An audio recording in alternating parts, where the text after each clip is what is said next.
Welcome back to the channel. This is Trinity Storm, and you're watching What If Naruto Was Given a Second Chance by The Truth. If you enjoyed this video, please like, share, and subscribe to this channel. Now, wasting no more time, let's start the story. Goodbye. Edward, Elric, Envy, the homunculus, woke up with a start. He assumed the appearance of a young, androgynous man with pale skin, a slender physique, and protruding biceps. He has violet, pumped eyes and long, wispy black hair with a hint of green. He is dressed in a tight, fitting black bodysuit with a triangular symbol on the headband. The final characteristic that set him apart was the tattoo of the Ouroboros symbol on his left thigh. Envy shook his head, attempting to remember what had happened and to clear the cobwebs in his mind. He recalled fighting and being completely humiliated by that angry Colonel Mustang, tricking the stupid girl from Shing into taking him back to Central, regaining his powers from the Philosopher's Stone, fueled dolls, and finally being further shamed by that full-metal pipsqueak Edward Elric when he realized that he hated humans because he was envious of them. He was envious of their constant support of one another, their happy lives, and the fact that they actually had a family and someone to love them. How was he still alive when the shame of it all finally caused him to destroy his own Philosopher's Stone and commit suicide? Envy dragged himself from his reverie to look around him. He seemed to be in a huge white area with nothing in particular in view. When the artificial human turned around, he saw something that made him gasp. A huge gate that was many times bigger than he was and covered in alchemical drawings floated in front of him. He was aware that this gate was the portal of truth, which Father attempted to construct when he created gluttony. When Edward transported himself, Envy, and the brat Prince Ling out of Gluttony's stomach, Envy recalled catching a glimpse of it. The homunculus heard a voice behind him and tried to understand why he was here. "Hello, Mr. Homunculus." After turning around, Envy noticed a figure that had not been there just moments before. It resembled the outline of a human being, with the body shadowed and the body entirely white. The voice that was being used sounded like multiple voices speaking simultaneously, just like the voice of his actual, larger form. Envy would normally demand the identity of the being in a rude manner, but he felt that the being in front of him was far more powerful than he was, perhaps even more powerful than Father. As a result, he asked, "Who are you?" in a more respectful manner. "Oh, I'm glad you asked," the being said, seemingly grinning and with a hint of mockery. "I go by many names. I am the world. I am universe. I am God. I am truth. I am all. I am one, and I am you." Envy was in disbelief. This was the creature that Father desired to possess, the one that he would use to transform into God. His pride prevented him from knowing whether to run or bow. Although envy was the most overpowering emotion he experienced, pride insisted that he was aware of other feelings as well. "And what would you want with me, Truth?" the jealous then inquired. "Well, if you must know, I've decided to give you another chance at life, Envy the jealous, or should I call you Naruto Uzumaki?" Truth said, his smile appearing to widen. Just as Envy was about to ask Truth what he was talking about, his head appeared to split in pain. His eyes flashed back to memories of a different era, or life. A young boy with blue eyes, wild blonde hair, and whisker marked cheeks stumbled into a village while carrying a black-haired boy who was unconscious. Both were beaten, bruised, and appeared to be on their last legs, but as soon as they arrived in the village, the blonde was arrested and the black-haired boy was taken to the hospital by men in black clothing and white masks with the kanji for root in the middle. A trial took place in the village center a few hours later. I, Danzo, 6th Hokage of the village hidden in the leaves, with the agreement of the clan heads, the village council, and the elders, declare you a traitor. You have brought shame and dishonor upon the entire village. You were ordered to capture Sasuke Uchiha and return him to Konoha. Permission was given to use force if necessary, but instead, you attempted to murder him. Naruto would have screamed, yelled, and hurled insults at the mummy if he hadn't been manacled and chained and had the cursed gag in his mouth. However, he was unable to. Sakura and the gang that attacked Naruto left his face mauled and scarred, and the two-point-blank Chidori he had received during his fight with Sasuke made it extremely difficult for him to breathe. His eyes were filled with betrayal, hate, and despair as he gazed at them from beneath his eyebrows, his neck hunched beneath the thick steel collar. He surrendered peacefully, but you attacked anyway. Witnesses reported it. Sasuke Uchiha was nearly killed by your brutal assault. Your betrayal nearly destroyed the last of the Uchiha clan, and nearly cost Konoha her finest ninja. It is decided that you will be taken from this place and suffer execution 3 days hence, as should have been done when you were a child. The Kyuubi no Yoko is a threat to this village. One that should have been destroyed long ago, and it is clear that you no longer have the will or strength to suppress it. To the roars of applause, Danzo stood up and waved a hand at the two Root Anbu members, saying, "Take the Jinchuriki away." There was a big, empty holding cell. The entrance was spanned by a dozen heavy steel bars, but the guards were able to enter through a tiny door. Long chains were fastened to the walls, securing Naruto's wrists in manacles and straining his arms to the limit. Every time he moved or breathed, the sharp edges of the big collar that held his neck, which was chained to the ceiling, sliced deep into his skin, causing blood to trickle down his bare chest. He looked like a five-pointed star with his legs spread wide apart and manacled to the ground. He had learned about it from his jailers. Apparently, one of the village elders, Danzo, had forced Tsunade to leave the village through a political coup. With the support of his personal Root Anbu and the support of most of Konoha's civilians and some of its ninja, he had installed the man as the official 6th Hokage. When some of the shinobi attempted to resist it, they were swiftly silenced by public executions, blackmail, or simply disappeared. Ibiki Morino and his team from torture and interrogation had gone into the cell and started working on him on the first day. By the time they left, many hours later, he had more bruises than he could count. His legs were broken and twisted, his skin was burned, his ribs were fractured, and one of his eyes was blinded. Kakashi came in later that day. He approached Naruto directly and watched him somberly. "To think that I broke my own rule. I truly am a scum. Never have I thought I'd be alive to also break the one for the Chidori." Kakashi spoke with a voice full of sorrow. "I won't deny that I ignored you. It's not that you were worthless. On the contrary, you were the most valuable person that was entrusted to me. I saw you as someone strong, who stood tall against any challenges, who never gave up. I truly believed that you could have surpassed anything." His tone was proud, yet, "I never was able to look beyond your mask. Ironic, isn't it? Coming from someone who wore one all his life. Sigh, talk about looking underneath the underneath. Naruto, I have no right, but, I'm sorry, for so many things. For leaving you, even now. I wish I could, but there wasn't any safe way. This is the only chance to see you again." It was hanging, but he knows followed by, "For all that is worth, I'm sorry." "Hey, sensei? Can I ask a favor, even if I don't deserve it?"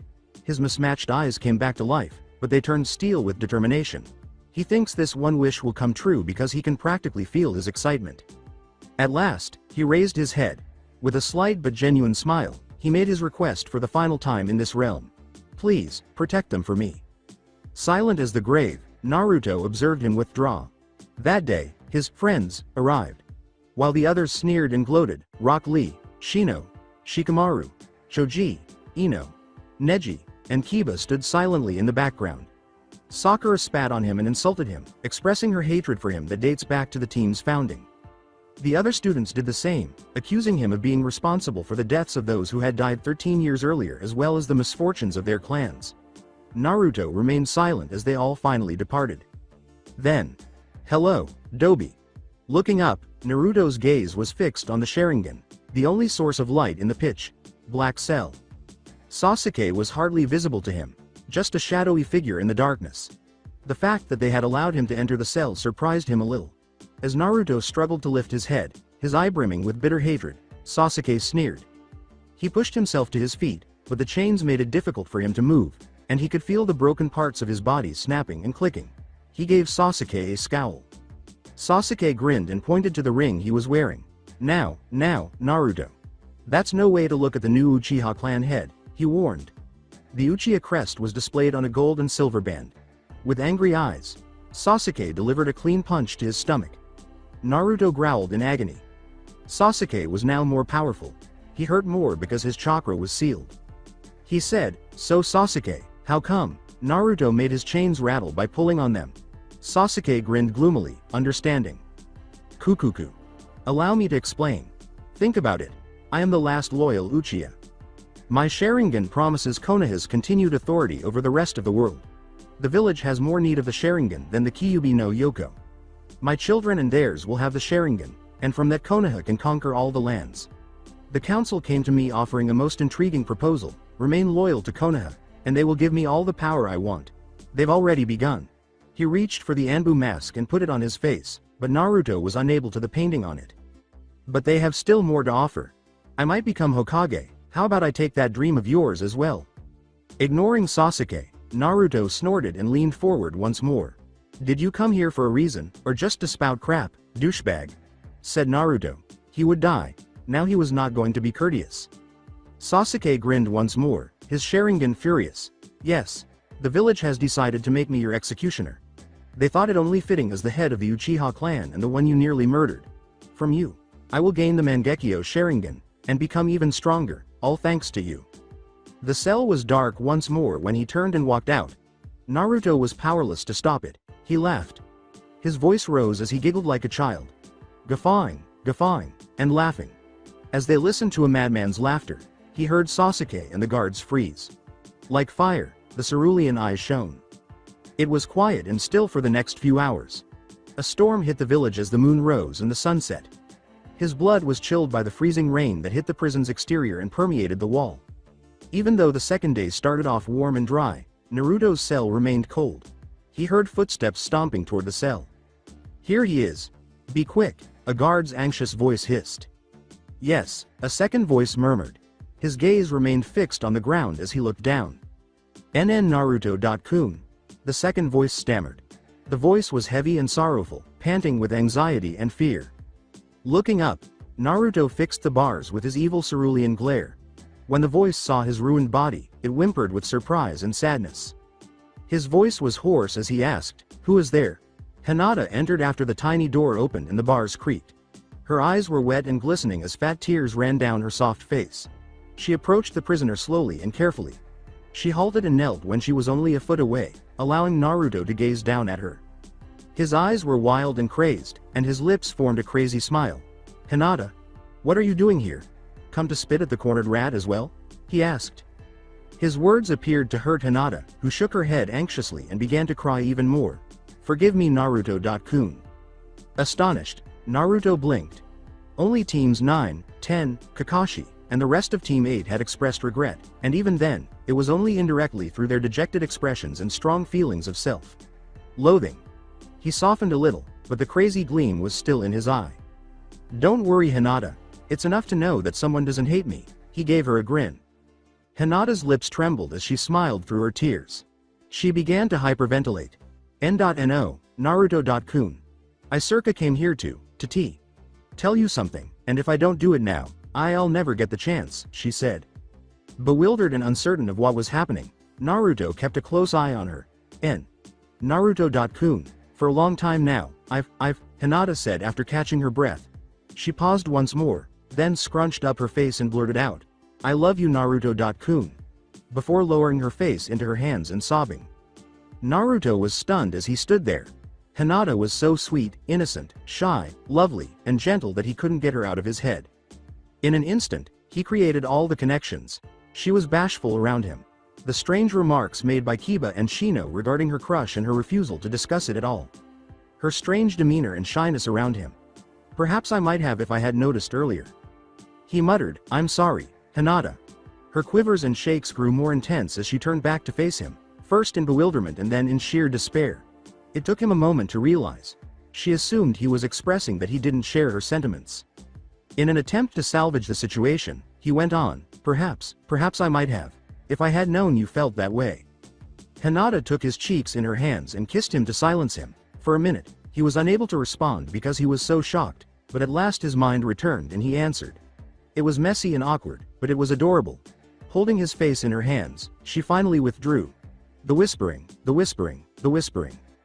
"I love you Naruto.kun." He was shocked to discover that he truly meant it when he said, "I love you too." How foolish he had been to waste his life on Sakura, the tramp. He said, "Will you wait for me?" as he heard footsteps. She gave him another kiss after nodding, "I will." Looking up at the two root members, Naruto smiled. "No worries, guys. Just help me a bit with the cuffs and everything else will be fine, Datbeo." The two men removed the chains from the walls to be retied to him at the gallows later without saying anything.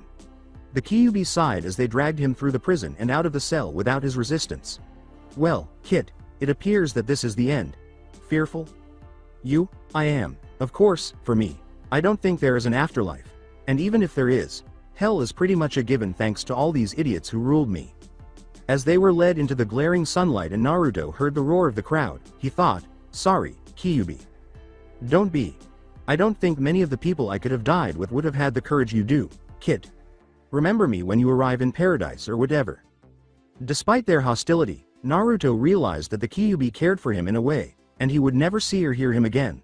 Sure, he thought sadly.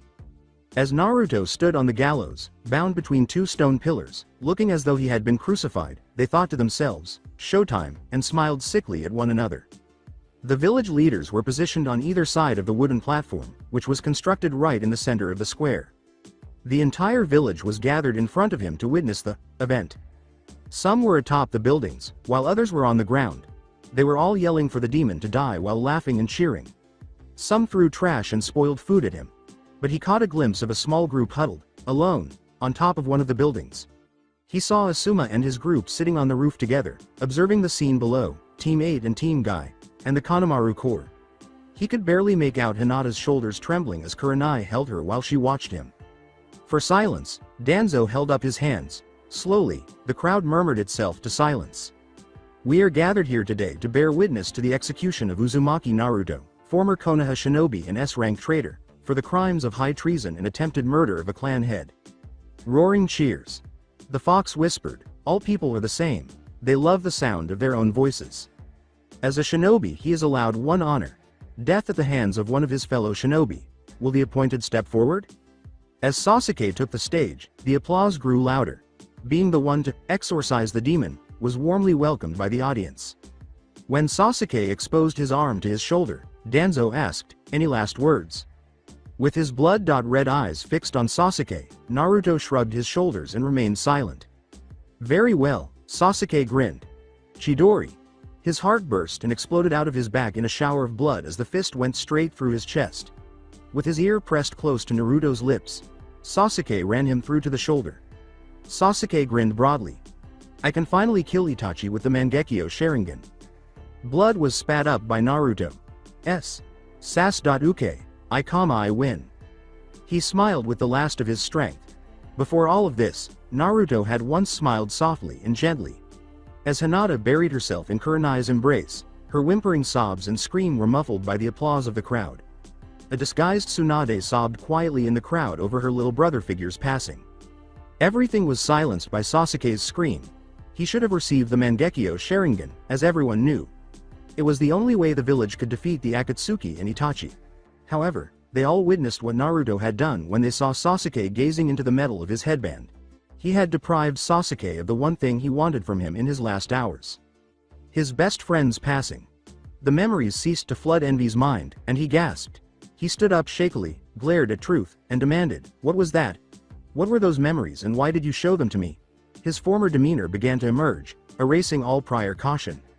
Truth's grin began to fade as he stated, well Envy, you see the memories you saw were the ones of your former life. After your death as Naruto, your soul was so twisted by your emotions and, due to the release of energy from the Kyuubi, it was sent into a different dimension. Your soul became part of a collective of souls that formed a being known as Homunculus, who eventually became the one you know as Father. However, it has been decided that you deserve a second chance for the life you could have had as Naruto. If it wasn't for certain events, you would have lived a long, happy life and would have even been savior of the world. But, due to Danzo's plotting, you were killed before your time and the universe is in peril. Now I ask you, will you accept my offer to go back? Even if what you showed me is true and I was this, Naruto, person, why would I ever want to go back to that hellhole? Envy asked, glaring at the creature for a moment before laughing ominously. Truth sighed and replied, have you ever wondered why you were so jealous of humans? It's not simply because you reflected your father's emotions, but because of the life you lead as Naruto. You never had a true family and you were never fully treated as a human for a select few. You always coveted Sasuke in that everything seemed to come easily to him and how he achieved the acceptance and recognition you always wanted. That is the reason why you envied humans, and why you hated the Full Metal Alchemist and his group. They reminded you of the life you once lived. How Edward Elric was so much like Naruto in that he was loud, brash, and loyal to his friends. Mustang and Scar reminded you of Sasuke in that they had both arrogance and an obsession with revenge. Hawkeye reminded you of Tsunade in her strength and devotion. All of these and more led you to have a strong hatred and feeling of jealousy towards humans. That may be, Envy growled, but that still doesn't give me a reason to go back, you idiot. What about those you care for? What about Hinata? In the white area in front of Envy's eyes, a window opened, revealing Konoha. He was angry at the sight itself. However, it was also reassuring in a sinister, hidden way. The academy, the cemetery, the Ichiraku ramen stand, the Hogake monument, and his former apartment building were all there. Every image as well known and was once cherished. There was a sense of déjà vu. The mirror zoomed in on Hinata's room as it moved toward the Hyuga mansion. She had undergone significant change in the 3 years. She was wearing a long light gray and purple jacket with cargo pants, and her long dark lavender hair had grown to the small of her back. Her breasts were bigger now, giving the impression that she had grown even more, which enhanced her beauty and maturity. Her hands were clasped in prayer as she knelt before a small shrine. The mirror switched to an over-the shoulder perspective. The shrine was modest but well maintained, as though it were the focal point of the space.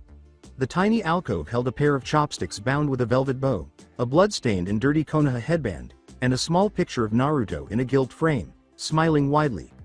Envy felt himself grow weaker as Hinata's gentle voice reverberated from the mirror. "Hello, Naruto-kun. I'm sorry, but I've been on a mission for a while, so I haven't had a chance to talk to you. Nothing much here has changed since I was here last. Kiba and Shino help me to carry on more and more. Rock Lee helps as well, but sometimes it's just a struggle getting out of bed. Tsunade has changed so much, even more over the last few weeks. I saw Jiraiya in the wilderness. He still remembers you fondly, and cried with me when we talked about you. Naruto-kun, I'm so sorry. My father wishes me to marry soon. He's even selected a nobleman already. I've told him I don't want to marry, that the only man I'll ever love is gone, but he won't hear of it. I'm sorry Naruto-kun, but it might be that we shall meet again soon." After the image ended, Envy turned to face Truth, his face displaying genuine grief and rage. Why would you show me that?" he screamed. "Is this because of what I've done in this world? Is it because I've followed father?" The Truth nodded. "No, nothing as petty as that. I merely wish to show you what awaits should you choose to go back. I assure you it would be better than rotting in hell for all eternity." "Fine, I'll go, but just so you know that if I do, a lot of people are going to know the meaning of the word suffering," Envy said after appearing to relax a little. "Oh, I'm aware, but you should remember who is guilty and who is innocent. 80 years of self-satisfaction doesn't seem to make up for an eternity of suffering later. I'd recommend you go to Suna first. An old friend of yours is going to need your help in 3 days' time. Oh, and Envy, don't be surprised if your philosopher's stone feels different than before, and if an old acquaintance decides to join you on your journey." Truth's smile changed to a sinister tone. The big gate behind him slowly opened before the homunculus could ask the creature what that meant. The biggest eye he had ever seen was surrounded by a suffocating darkness as he turned around. He was suddenly pulled into the gate by several shadowy hands that reached out and grabbed hold of him. Envy heard Truth say a final goodbye before the doors closed behind him. "Good luck, Naruto Uzumaki, the jealous fox." Envy sat up and moaned. The harsh light from the sun in the clear sky glared into his eyes, and he blinked. "I'm beginning to suspect that waking up in strange locations is turning into a habit." "Joy," sarcastically thought the homunculus. Then he turned to see where Truth had planted his sorry ass with that dick. The man with the androgynous appearance began when he noticed that he was near a hillside with 2 graves at the summit. In the background, one had a sword nearly as big as he was sitting, and the other had a plain sash draped over it. Both had plain wooden crosses. When Envy's memory returned, he recognized that he was in Wave Country and that the 2 graves were for Haku and Zabuza. For several minutes, the humanoid chameleon sat at the base of the hill, attempting to orient himself and think about his raging headache brought on by the memories that were hammering at his skull. Gazing at the 2 graves, he was struck with regret. As Naruto and Envy's ruthless streak showed through, Haku was among the individuals who had a significant impact on his life. He respected Zabuza as a human because of the chaos and suffering he was capable of causing others. Standing up on wobbly legs, the shape-shifter approached the massive sword, the neck-carving blade, and touched it. It would make sense for him to carry a powerful weapon because he would soon be facing formidable opponents. In addition, it would be his way of honoring Zabuza by ensuring that his blade was used properly rather than merely gathering moss from a hillside. In addition, it gave him a fierce appearance. Envy's strength from his true form, which was easily concealed by his human facade, allowed him to lift the large blade out of the ground with ease. He practiced swinging the sword a couple of times, then used the leather strip tied to the handle to string it to his back. Envy may not be as skilled with a sword as Wrath, but he had studied many weapons over the course of his nearly 2 centuries of life and was able to learn the fundamentals. He also recalled his use of a kunai in his role as Naruto. Since the village was roughly a day and a half closer than the Leaf Village, he assumed he would stop there before continuing on to Sand. Additionally, if Tazuna, Inari, and Tsunami were present, the homunculus would like to see them because it would help him overcome the deep-seated yearning he felt, which he believed to be the Naruto part of him that yearned to see his former friends and loved ones. Before he could smell smoke, he hurried away toward the village. Feeling uneasy, he changed into a dog and dropped the sword against a nearby tree. He was both excited and enraged by what he saw when the disguised entity stealthily entered the village. A group of about 10 shinobi stood watch over the people of Wave, who were all lined up in the streets. The homunculus was excited by the ninja's apparent brutal questioning of the villagers until he realized they were all wearing rude Anbu masks, which infuriated him. Envy was too far away to hear what the random man was saying, even with his dog-sensitive ears, but one of the rude ninja grabbed him and began to question him in a dead-sounding voice. Before spitting on the Anbu's mask-covered face, the man stood defiantly. Without hesitation, the ninja drew his tipless tanto and gave the man a straight stab wound to the stomach. Envy was sufficiently familiar with human anatomy to understand that such a wound would result in a slow and agonizing demise. As the other villagers looked on in horror, the man did indeed collapse in a spurt of blood on the street and lay twitching on the ground as a pool of crimson formed around him. Normally, Envy would enjoy seeing such destruction and devastation, but he decided to give his life to defend Wave because he knew it was one of the few places where he ever felt like Naruto. He slipped back to his new sword and gripped the handle tightly before returning to the town and putting it somewhere he could reach it easily in case it became too hot for him to handle, but far enough out of sight for prying eyes. After that, the boy in the dog disguise changed back into his original form and approached one of the root ninja as stealthily as possible. Despite his massive weight, he was able to easily get the drop on the unwary ninja thanks to his years of experience as a spy and his stealth skills as Naruto. You know, it wasn't easy to paint a monument the size of a mountain in broad daylight, among many other pranks. Envy killed the Anbu with a swift snap of his neck after swiftly dragging him into the shadows. After removing the ninja's mask to swiftly examine his face, he changed into the guard he had slain. Then, just as the apparent leader was dragging Inari up for interrogation, the homunculus returned to the guard's post. The image of the boy who viewed Naruto as a brother being tortured and killed made Envy's stomach knot. "Sir, I think I've seen several enemy shinobi trying to flank our position. We should hold off on the interrogations until the enemy has been dealt with," he said, hurrying up to the leader, aware that he had to move quickly. Even though it sounded flimsy, Envy was relieved to see that the stupid masked bastard had taken his warning seriously and had ordered him and 8 other soldiers to follow the disguised homunculus, while 2 others were required to stand guard but were not allowed to touch the prisoners. Envy began guiding them out of the village and toward his sword's hiding spot. Envy swiftly grabbed the handle as soon as they arrived at the location and then made a complete 180-degree turn, chopping 6 of the root members who were closely flanking into brisket while the other 2, including the leader, managed to leap away in time. The 2 surviving ninjas just dropped into attack positions as Envy carried his weapon, eschewing the usual yells, curses, or accusations that would typically follow such a scenario. The problem with dealing with emotionless drones was that it was difficult to make them feel afraid or distressed. Envy slammed his sword into the ground and then created a little dust storm because he thought the ninjas would be at a disadvantage in a fair fight. When the one rude grunt saw a shadowy figure in front of him, he attempted to sense the enemy. The shinobi shot a barrage of shuriken and kunai at the oncoming figure, but it was actually one of his recently slain comrades' bodies. When the grunt attempted to retreat, the body was thrown on top of him, and a big blade stabbed both of them in the chest, instantly killing the grunt.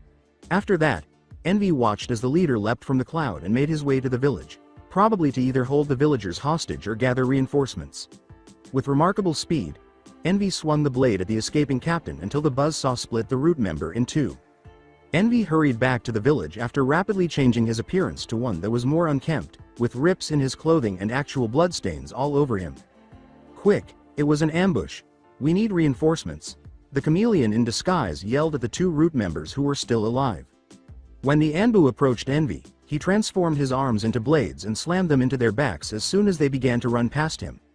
The villagers fled in terror as he moved to where they were being held, removing his arms from the now deceased ninja.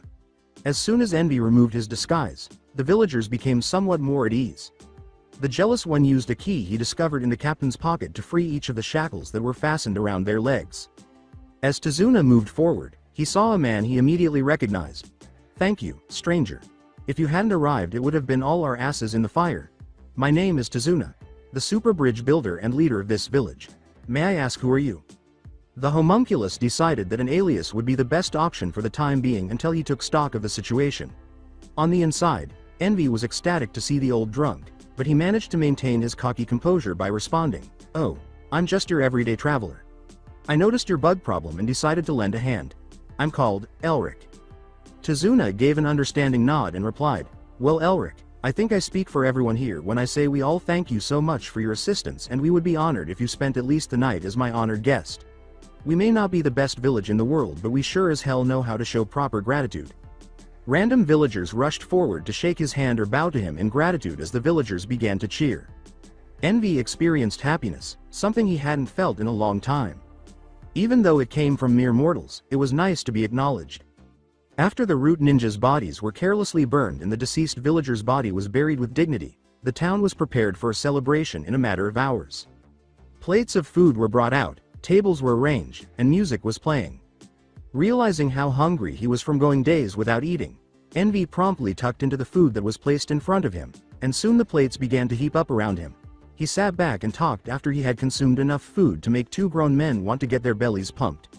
He hadn't had a meaningful conversation with a human in years, so it was strange at first, but he was soon able to engage in conversation with the other villagers.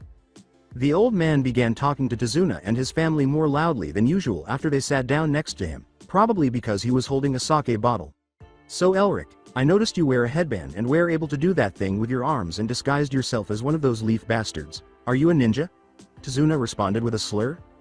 "I was a ninja, a long time ago. My home country was called Amestris and it is far to the west of the elemental nations. I was betrayed by my comrades and left for dead, so I just stuck with being a wanderer for the rest of my days. The transformations you saw me do were a type of bloodline that I possess and I'd rather not talk too much about it. If you don't mind me asking, why were those root stooges attacking your village? I was under the impression that Wave and the Leaf Village were under a trade agreement." Envy inquired in the hopes of discovering what had occurred since his death. As the group's mood soured, Inari responded, "Those root ninja came here for two reasons. The first was to force us to rename the bridge, which we named after the hero of Wave. Those bastards executed him 3 years ago because he successfully carried out a mission but harmed their O.So. Precious Uchiha."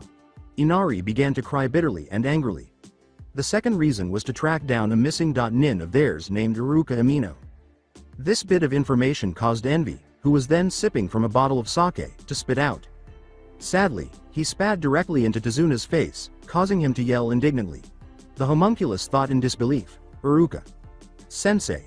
He believed the terrified teacher had detested him like the other villagers, and he hadn't seen him since before he was imprisoned as Naruto.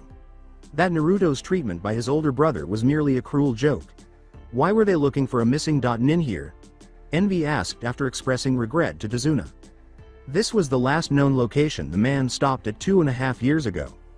Apparently, whenever our hero was slated for execution, Iruka was one of the ones who tried the hardest to have him released. He was so desperate that they wouldn't even let him see the boy for fear he would try to break him out, Tsunami said. After his former student's death, he became a depressed drunkard and was able to flee the village. One of his stops was here because he'd heard what our hero, Naruto, did for our village and wanted to give us the news personally. He left a while ago though, so no one knows where he's at now, but apparently they haven't caught him yet because that was one of the main things Konoha has been asking us. Iruka completed all of that. For me? He was that affected by my death? Envy thought in disbelief and mentally noted that he would locate Iruka immediately following his rescue of Hinata. Since he hadn't been there in years, Envy inquired about the condition of the elemental nations. It was not good what he discovered.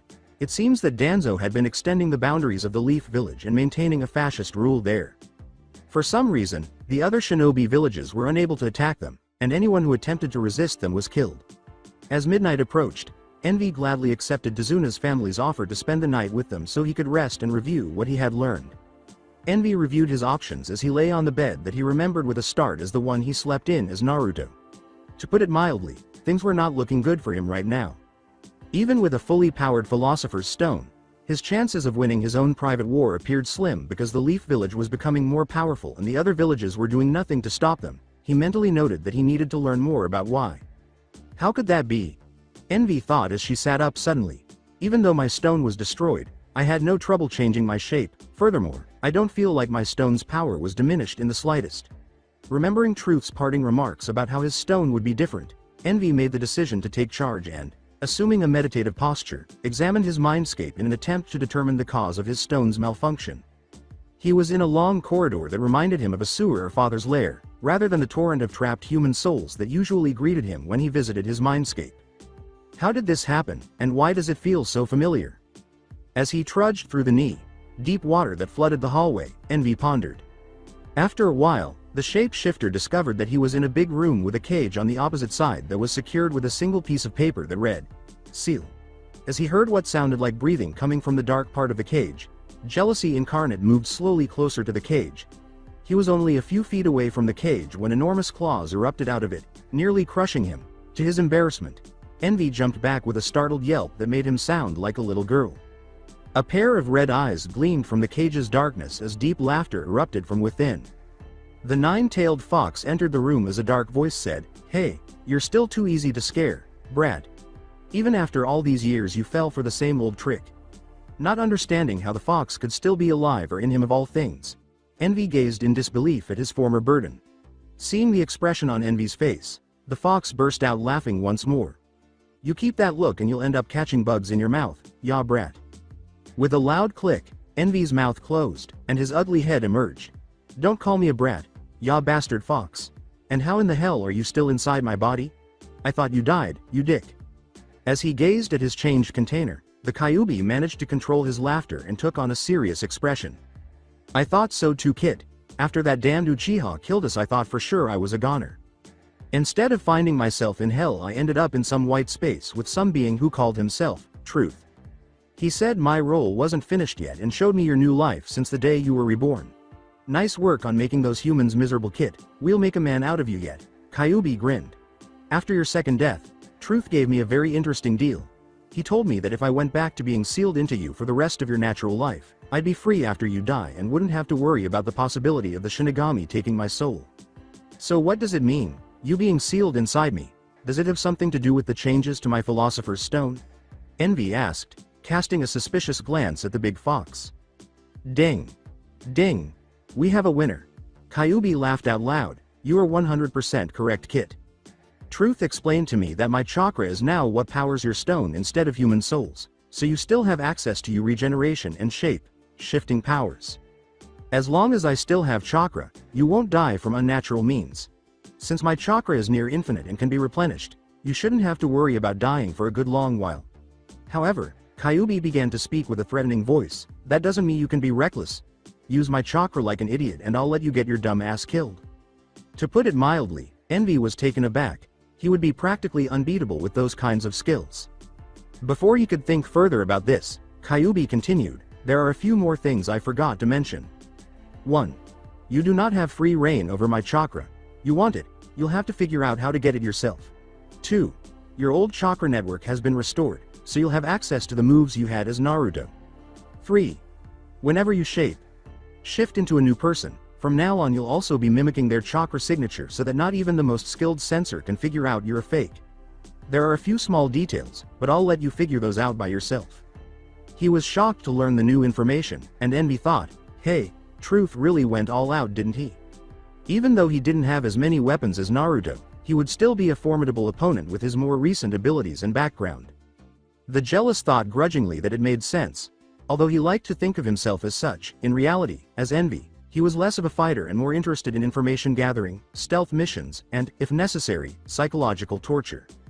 Mustang, Scar, and that girl from Xing demonstrated that his larger form was merely a more convenient target to hit, and that was the only real big gun he had for a fight. He would get so badly creamed that it wouldn't even be funny if he went up against someone as Danzo or Sasuke as he was now. He was only able to defeat those root stooges because he was able to surprise them. You see, the basic henge that any academy student could execute was not as sophisticated as Envy's shape-shifting. When he transformed into a different person, he physically became that person. This implied that the person he was imitating had traits like scent, DNA, and now apparently chakra. Because they were unable to tell he wasn't the real article, the root members he killed didn't suspect he was a fraud. Envy looked at the nine-tailed fox with an evil replied, "Well then, Mr. Kyubi, it looks like we are in store for a beautiful partnership. I have a feeling we'll cause so much fun, but first, I guess reintroductions are in order. My name is Envy the Jealous. My likes are people who I can trust, Hinata, ramen, and causing others misery. My dislikes are arrogant assholes, certain duck-ass Uchihas, mummies, and pink banshees. A majority of Konoha like the civilians and root Anbu. My hobbies include inflicting pain on the deserving, plotting revenge on those who wronged me, and filling the hole in my life that is envy. My dreams for the future are to reunite with the girl who has always loved me and to teach the morons in Konoha the meaning of suffering. Hello Envy, I'm the nine-tailed fox demon, but my real name is Kurama, which I give to people I respect. My hobbies are none of your business, but my dream is to help my container achieve his goals, earn my freedom, and if possible have revenge on those who've wronged me in the past." After that, the now-named Kurama extended his hand, like paw through the bars of the seal in a fist, and Envy bumped his fist against the foxes, signaling the start of an unholy alliance for Konoha. The following morning, Envy was in front of the wave villagers. Some root ninja who would no longer need them had placed a shuriken pouch and kunai holster around his waist. He put his sword in a storage seal he had previously created using his recently recalled abilities. Inari was waving to Wave's newest hero with tears in her eyes as the villagers wished him luck on his journey. With a heartfelt wave, Envy used his chakra to speed through the trees for the first time in a long time. As some of the people he really cared about disappeared from the scene, along with the bridge named after the man he used to be, he felt a few tears well up in the corner of his eyes. Before he unintentionally overpowered one of his leaps and hilariously crashed into an approaching tree, it was a very touching moment. He was able to hear Kurama in the seal laughing uncontrollably after he had removed his head from the tree's bark and adjusted his nose before it became crooked. The homunculus then said, "Gimme a break, I haven't done this $hash in nearly 200 years. I just need some practice is all," before getting back on his feet and making his way back to the hidden sand village. Scene break. Myoboku Mountain, Pops, come quick, exclaimed a blue-lined orange toad the size of a human. "What is it, Gamakichi? Can't you see I'm trying to relax here?" wailed a Kyubi-sized toad with a sword sheathed at his side and a burnt red appearance. "I know, but look at boss's old signature on the summoning contract, it's active again. Summon Jiraiya immediately, in the wind country, somewhere." As he jumped over another sand dune, Envy sighed in frustration. "Seriously? Why is it people keep living in freaking deserts? First the Ishvalans, now Suna. It took me forever last time to get the sand completely off of me," he grumbled. Kurama rolled his eyes at his host's behavior inside the seal. "Quit your complaining, brat, we're almost there. I can feel Shukaku's presence getting closer, it should just be another hour till we run into him and that runt he calls a host. Well, excuse me for expressing my opinion, besides, it's so hot and dry that without both my endurance and the bit of water I brought from Wave, I would have probably died of heat stroke by now. Also, I'd love to see you try trudging through this weather with that thick fur coat on, ya furball," Envy sighed. Kurama gave in after realizing his host's point. "Touché," he said. The next few minutes were quiet, until Envy's eyes narrowed at something he saw. "Smoke? Why on earth is that happening?" he reflected to himself. Using his chakra, Kurama guided Envy toward the general direction he sensed his sibling was going. "Kid, I sense Shukaku's presence moving at a fast pace in that direction," he warned his host. Envy scowled at the new knowledge and turned away from the smoke. He chose to follow his instincts and raced after his friend's fading signal because he knew that the smoke coming from Suna's general direction and Gaara's presence traveling quickly in the opposite direction couldn't be coincidences. To Envy's dismay, the signal eventually slowed to a stop after several hours of continuous operation, allowing the homunculus to finally arrive at the spot. At what he saw, the changeling's eyebrows shot upward. A man in a black bodysuit with purple war paint on his face and 3 battle puppets was engaged in combat with 2 men. At least he thought they were men, wearing black cloaks with red clouds, which Envy vaguely recognized. Envy gasped as she realized the puppeteer was Gaara's older brother, Konkuro. Envy made the decision to use his cunning abilities to his advantage and approached the conflict slowly in order to assess the situation. He became enraged at what he saw next. Gaara protruded from the mouth of one of the cloaked figures, an effeminate blonde man who rode atop what appeared to be a gigantic clay bird. Then something shot out of the back of the other cloaked man, who appeared to be a hunchback crawling on all fours, directly at Konkuro's exposed stomach. The jealous decided to disregard caution and leapt high into the air before slamming into the tail, like appendage of the other cloaked man, crushing the metal weapon like a toothpick with his immense weight. In addition to the fact that the apparently scrawny man was able to crush a solid metal stinger as if it were nothing, the sudden intrusion caused the eyes of all three spectators to widen. "Who the hell are you, the blonde man yelled. "Oh, I'm just your regular traveler who was minding his own business before he noticed two bugs that needed to be squashed," Envy said mockingly, turning to face the other effeminate man. In a rough voice, the hunchback said, "This isn't your concern, boy. Leave now and maybe I won't make you part of my collection." He narrowed his eyes. The artificial human thought sarcastically, because that didn't make you sound like a pedophile, and then grinned sickly at the two. "Well, you see I would, but I've been itching for a good fight lately, and who better than two assholes who are trying to run off with one of my friends." "Wait, how do you know the cage?" asked a blanched Konkuro. Envy looked at the puppeteer and replied, "Oh, Gaara's the cage now? I'll have to congratulate him on that later.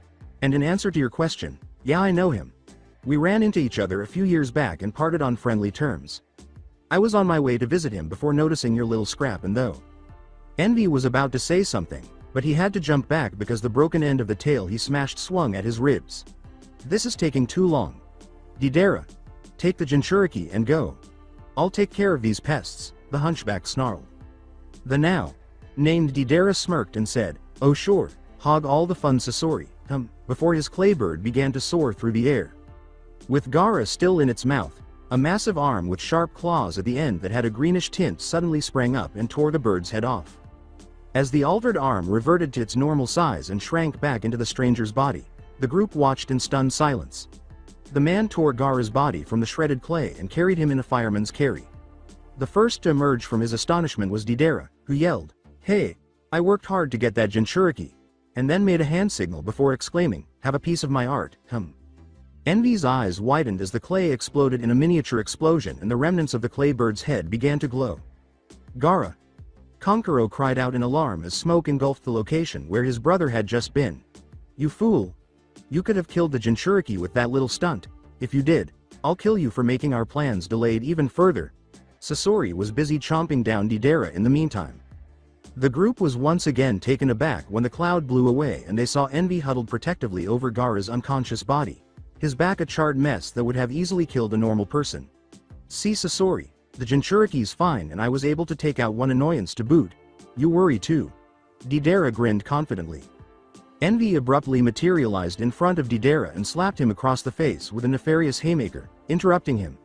After being knocked off his bird, the bomber bounced twice along the sand before getting back up and glaring at the homunculus while wiping the blood from his now split lip. "How'd you survive that? I know I got you with that explosion, and there's no way someone could just walk around with those kind of injuries, With a casual crack of his neck, Envy gave the bomber a savage smile and just leapt to the ground before the remnants of the bird fell behind him. Electrical arcs began to emerge from the man's body as his burn wounds healed at a rate that would make Tsunade envious. "Oh yeah, if I was just another weak, pathetic human that'd be it for me," Envy concluded as the last of his wounds vanished. "I see," Sasori growled. "You seem to possess a powerful bloodline, boy. First there was the fact you shattered my tail with so little effort, then that technique with your arm and now a healing factor that most Biju can't match. Who are you?" "Well, since you're going to die anyway, I might as well tell you. You may call me Envy the Jealous," the Jealous said with a sickly sweet smile. Konkuro received a tick mark when the homunculus turned to face him and exclaimed, "Hey, make up, boy. Take Gaara and get some back up." With a tentative nod, the puppeteer grabbed the unconscious cage and ran away at a high pace. A second Envy appeared behind Deidara, holding him in a full Nelson as he attempted to pursue them. "Man, I've missed Shadow Clone Jutsu," Envy reflected nostalgically. "If you want them, you'll have to go through my cold dead corpse." When Sasori said, "That's the general idea," you could almost hear the sneer in his voice. Then, as thousands of needles sprang out at the artificial human, he tore off the cloth covering his mouth. Before it finally settled to reveal a landscape filled with needles but without any dead bodies, as the two Akatsuki members had anticipated, a massive dust cloud was lifted from the never-ending barrage. The ground beneath Sasori suddenly exploded, and Envy launched a rising uppercut at the man's face like a jack.in. The box. Despite his size, Sasori managed to leap back with surprising ease and saw the hole from which Envy emerged. "I see," he murmured. "You used the debris as cover so I wouldn't notice you burrowing under the sand towards my position. A decent strategy, but you're a decade too early to catch me with such a rookie attack." "Well, fortunately for me, you guys are about a century too early to have a prayer with me." Boom, Envy simply grinned. Then Sasori heard something sizzling in his stomach, and when he looked down, he saw a burning explosive note fastened to his person. His eyes grew wide, then his back appeared to split open, revealing a cloaked figure. The note then sounded, igniting Sasori in a blaze. The cloaked figure then turned to face the still restrained Deidara and swore, "Damn," in a voice very different from Sasori's previous one. "I can't believe I fell for such a tactic. You used the punch as a distraction to place the explosive note on my Hiriko puppet, and I was unable to notice it until the last possible moment thanks to the thick shell surrounding me. It was a very clever two-pronged attack." Before the Shadow Clone's doll abruptly lost all color and turned into clay before detonating in a miniature explosion, Deidara smugly remarked, "Sorry Sasori, I just wanted to see how this brat could stand up to your so-called art. Looks like your little doll got torn to pieces with some true art, Then, beside what Envy could only assume was Sasori's actual body, the real Deidara emerged from the sand. Sasori reprimanded, "TCH, like those petty little explosions of yours can be called art. Remember, true art is eternal. Something that is undying and stands up to the test of time," before removing his cloak to reveal a youngish red-headed boy who appeared to be no older than Deidara and was also dressed in an Akatsuki robe. Envy thought, "Looks like the real fight starts now," and assumed a combat stance. Our favorite shapeshifter went flipping away in a sand geyser after a clay spider close to his foot exploded and he bit out a curse. Spitting out a mouthful of sand, he pulled his face out of the dune he had landed in and turned to face the blonde man, who had most likely caused the explosion. The homunculus yelled at the bomber, his eyes comically wide, tick marks on his head. "Hey! Watch where you set those things off, you idiot. I almost died again back there." Deidara laughed as he said, "That's the general idea, You should feel privileged to die by my art, especially since your interfering caused us to lose the Jinchuriki we spent so much effort to catch, I'm totally going to kick your ass, you explosives-loving, verbal tick-using, girly.man." Envy yelled, pointing an accusing finger at Deidara. The irony of that statement was so thick that it could have been sliced with a kunai. Before Sasori reminded the group of his presence, Deidara had a tick mark on the back of his head and was ready to either retort, throw more explosives, or do both. He turned to face his partner and said, "Enough," but with a hint of irritation in his voice. "We've wasted too much time. Deidara," he said calmly, "as soon as you see an opening, take it and end this." The blonde bomber opened his mouth to protest, but the redhead glared at him to silence him. "Don't even try to argue. You used a lot of your clay capturing the Jinchuriki earlier and you're also injured. We'll need to fight smart if we are to finish this and recapture the Ichibi's host. My techniques should slow this man enough that you can finish this with one blow, so don't miss your opening." "Hey, seems you've got a better head on your shoulders than Goldilocks over there." Deidara gained more tick marks while gritting his teeth. "But do you honestly think you've got a chance against me?" exclaimed Envy after examining the man and grinning broadly. Actually, he wanted to buy some time so that Konkuro could return with some help. The changeling was aware that he had been extremely fortunate in his battles thus far and that facing two S-rank missing Nins would probably result in a humiliating and excruciating loss. It didn't help matters when Kurama decided to punch in, "Kid, I try avoid using my chakra unless as a last resort. These men are after the tailed beasts, and it would be for the best if we just let them think that I'm still reforming from my death 3 years ago." Envy grimaced inwardly at the fox's reasoning, understanding that he had a point, but that the fact that he was unable to use one of his aces made the current battle even more difficult. Sasori, meanwhile, was reaching into his cloak and taking out a scroll. The puppet master said, "You talk a big game, but let's see if you can back it up," as he unrolled the scroll to reveal a storage seal. The redhead then released the contents of the scroll, and a momentary cloud of smoke covered him from view. "Normally I only save this one for the strongest of opponents, but I feel as though it would be unwise to further underestimate you. I wonder how you'll do against this one. It's my favorite because he was so hard to kill." The Akatsuki member was seen with a human-looking puppet draped around his shoulders after the smoke cleared. The puppet assumed the form of a dark-haired man wearing a furry collar and a black cloak. Sasori grinned and said, "Meet the third case cage," as the puppet charged at the homunculus. When the puppet's arm opened up to reveal a crap load of blades that were intended to cut off Envy's head, he ducked to the side and let out a startled yelp. Even though Envy was naturally sadistic and had a very strong body, it still hurts like hell to get stabbed. A plethora of puppet arms sprang forth in an attempt to seize the nimble homunculus as the puppet jerked in midair and its other arm opened up to reveal a storage seal that activated. Nuts to this!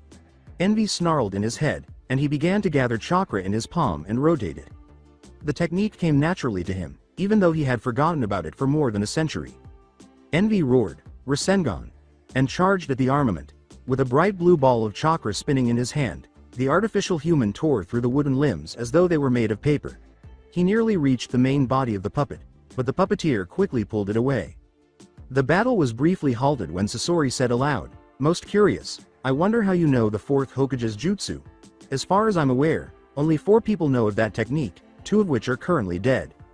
That's for me to know and for you to never find out. Now let's actually start fighting for real, or is that all you've got, puppet boy?"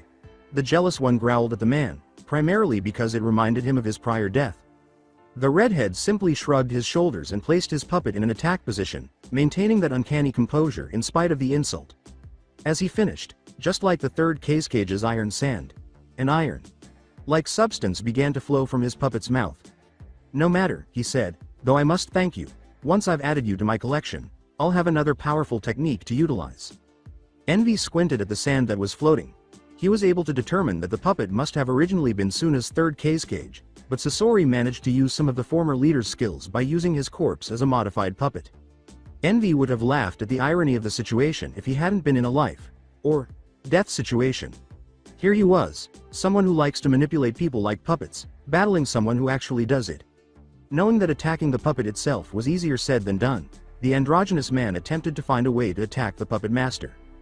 However, a clay bird dive bombed him before the former Jinchuriki could get 10 yards, and he barely avoided the explosion's brunt, though his arm was charred as a result. As the burns on his arm healed in a crackle of electricity, Envy sent a death glare at the most likely culprit. Envy made a mental note to make the blonde man's death very drawn out and painful, burning the man's smiling face into his mind. Thank you very much. He had already been burned enough times to last several lifetimes. Before he could turn away, a spike of iron sand shot at him, almost stabbing him in the abdomen, driving the homunculus from his murderous thoughts. Envy gave a low growl of exasperation. The only option that appeared to be left to him was to pursue the puppet and then make his way to the puppeteer. Troublesome, to use the words of a certain lazy homunculus and a clan full of brilliant shadow wielders. Suddenly, a huge cloud of iron sand began to form, and Envy felt a sinking sensation in his stomach. The homunculus quickly made a cross seal with his fingers and hoped his gambit would work before calling the next attack. Sasori yelled, "Iron drizzle," as the cloud began to shoot compressed iron sand bullets at the homunculus. As the volume and intensity of the bullets increased, dust began to rise. The sound of iron bullets striking a body made Sasori smirk, but his smile soon turned to a frown when he heard a clear poof, indicating that his opponent had somehow managed a replacement technique despite the lack of anything nearby to replace it with. Then he recalled how, prior to the attack, the dark-haired stranger had created a cross-shaped seal. Before the attack started, he was able to replace himself with a shadow clone. However, a shadow began to appear on the spot directly in front of the third cage, interrupting the redhead's remaining thoughts. The puppet master managed to pull his creation back, but not before his enemy used an incredibly large blade to chop off one of its arms at the shoulder. The blade vanished in a cloud of smoke into a storage seal etched on the smaller man's wrist gloves before he could get a clear view of it. Envy grinned as his scheme partially succeeded. As soon as the sand began to shoot at him, he created a shadow clone and hurled it into the air. Then, he quickly unsealed his newly acquired sword, made a substitution with it, and used the dust cloud to conceal his attack. The jealous assumed that weakening the puppet was just as effective as severing it in two, even though his intention was to do so cleanly. With a "come hither" gesture to Sasori, he swiftly sealed the blade again, uncertain whether the puppet's ability to manipulate iron sand could also be used to manipulate blades, and left the little crater his body created upon landing. To be honest, the homunculus was enjoying this quite a bit. Prior to doubting his skills in front of 2 S-ranked shinobi, he discovered that his ninja muscle memory, instincts, and the excitement of combat were all rapidly returning. In fact, he chastised himself for his earlier anxiety. What if they are enemies with a S ranking? As Naruto, that didn't stop him, and as Envy, it shouldn't stop him either. He was so absorbed in his thoughts that he nearly failed to notice the black sand rising into the sky. After that, the iron sand took the shape of a rectangle and tried to crush the blonde. As he tried to dodge, Envy cursed, but his left leg was severed in the process. He experienced a slight burning sensation that passed through his body and then subsided as his leg began to regenerate. Poison, Envy surmised, recalling Shino's previous account of how the insect user had fought Konkuro and how his puppet's weapons were soaked in poison. There aren't any unique ideas out there, so it makes sense. At this point, the shapeshifter had a clever, if not very straightforward, idea. Most likely, Sasori was unaware of the full extent of his capacity for regeneration and assumed the poison would swiftly weaken or kill him. The jealous immediately made a face that suggested he was having trouble moving, and the puppet master sent his prized creation in close to complete the task, exactly as he had foreseen. As he forced the cage to raise a hand holding an iron sand sword, Sasori gloated, "Your death will come before the poison finishes its work. I'll make you death swift and clean so you'll be in prime condition for when I make you a part of my human puppet collection. It seems even your advanced healing is no match for my poisons," he said. As he watched the puppet approach, still acting as though the poisons in his blood were paralyzing him, Envy thought, "Keep talking, you cocky prick. A little bit more, now." Before Sasori could react, the homunculus lunged forward and punched the puppet in the torso with his fist. Envy laughed and punched the puppet's head clean off with his other arm before tearing the rest of the puppet off him, piece by piece. "Hey, looks like you got careless," he said. The third cage was soon reduced to a heap of wood at the feet of the homunculus. The one Sasori was giving the homunculus would have turned him into a smoldering heap of ash if appearances could kill. As it stands, the puppeteer merely hissed, "You destroyed one of my greatest works," before his face once again took on that eerie calm. "It seems that I've been taking things too lightly. You should feel privileged," he said, as he started to undo his cloak and throw it aside to reveal his body to the world. To the surprise of Envy and Idera, he said, "It's been a while since I used myself." He concluded by revealing that his entire body was actually that of a puppet, with a stack of scrolls wound up in the stomach cavity and two fan-like blades protruding from his back. The red cylinder with the kanji for Scorpion written on it was the most intriguing feature of his chest. The Iwa bomber was impressed by how far his partner was willing to go for his art and remarked, "Man Sasori, you've taken your art to a whole nother level, As he prepared for the next battle, Envy thought, well, that explains why he looks so young, despite being an S-ranked shinobi who's probably been missing for years now. A stream of fire erupted from the human puppet's hands as two nozzles appeared out of nowhere, resembling the flamethrowers of Envy's world. "Oh, hell no." As he ducked out of the path of the flame, the jealous yelled, "There are far too many painful memories there for him to just stand there and take getting burned again." Envy tried to yank on the cord and pull the redhead in so he could finish him, but he found that the cord was too slippery for him to get a firm grip on because it was coated in poison. Instead, the puppet man shot at him on his own initiative, his fan blades ready to tear the artificial human apart. One of the scrolls on the puppet's backs broke apart as the stream of fire subsided, and then the bladed cord abruptly shot out of the man's stomach. Before Envy could even believe he had won, the puppet's head effortlessly reattached itself back onto its body, and Sasori continued his charge until the blades sank into the ribs of the homunculus. Thinking quickly, Envy once again called forth the executioner's blade from his wrist seal and used the sword to cut off the head of the approaching puppet. "Oh, $me.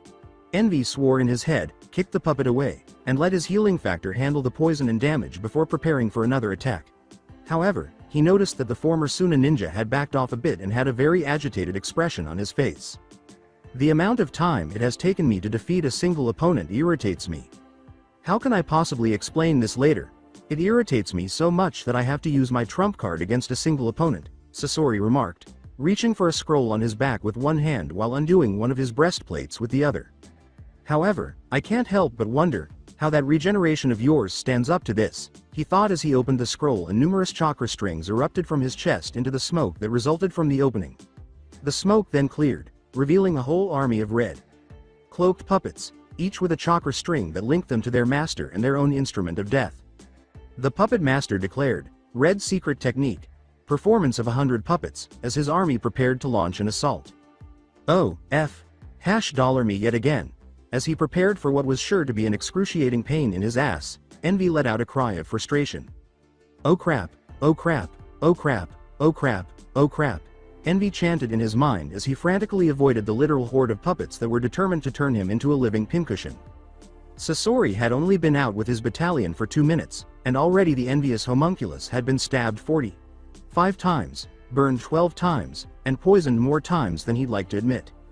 He had attempted to use the executioner's blade earlier, but he lost it when one of the puppets cut off his arm with a katana and moved it out of his reach. This sucks, this sucks, this sucks. Envy cried out in his mind as another puppet tore his arm out of its socket with a large pair of poison-coated scissors. Take action, you moron, before you actually murder us both. Even though my chakra is almost limitless, it could still be overused, in which case we're both doomed. Kurama yelled in his head. You idiot, use your clones. Envy yelled at his tenant, don't you think I've been trying that? I keep trying to gain room to make clones, but Woody there just bombards me with more of his stick armada. Envy then thought, I'm open for other suggestions, while ducking under a whip that would have severed his head. It's no use running, Sasori said in a monotone that didn't quite match the smirk on his face. We'll go get the Ichibi after I find a way to permanently kill you sooner rather than later. It is impossible to fight them all. Where's Makeup Boy and that damn backup? Envy yelled in frustration as he leapt to avoid a shower of poisoned senbon that was headed straight for his face. This isn't good. I may be getting back up to my old skill level, but it's slow going and I was still just a genin before I died. But these guys are S ranks, the skill usually reserved for cages. Those root stooges that I killed earlier were just cannon fodder compared to these guys, and even then I only truly won because I got them by surprise. Then he heard Kurama sigh.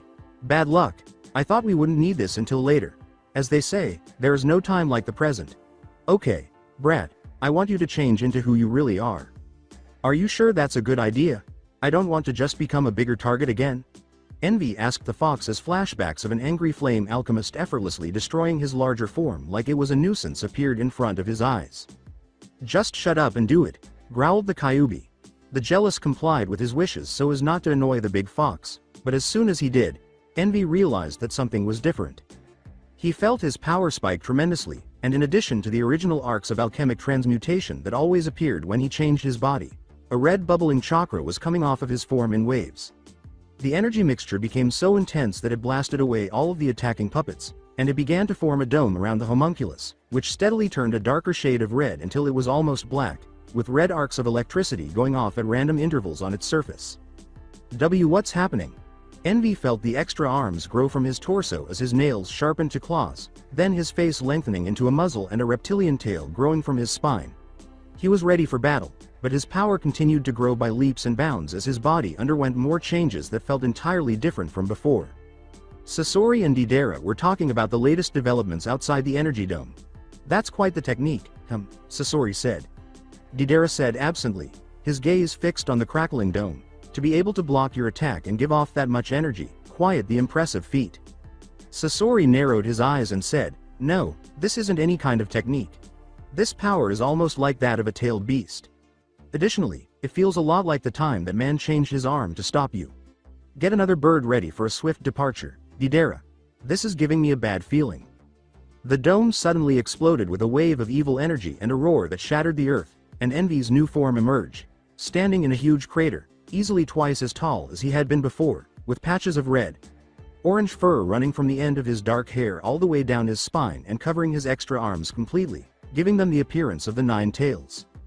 The jealous teeth, which had been human in shape, now formed sharp, beastly fangs, and in one eye, there was a single large red pupil with a large dark slit down the middle, and finally, in addition to the normal lizard tail that formed along his spine, there were 4 fur-covered, fox-like tails.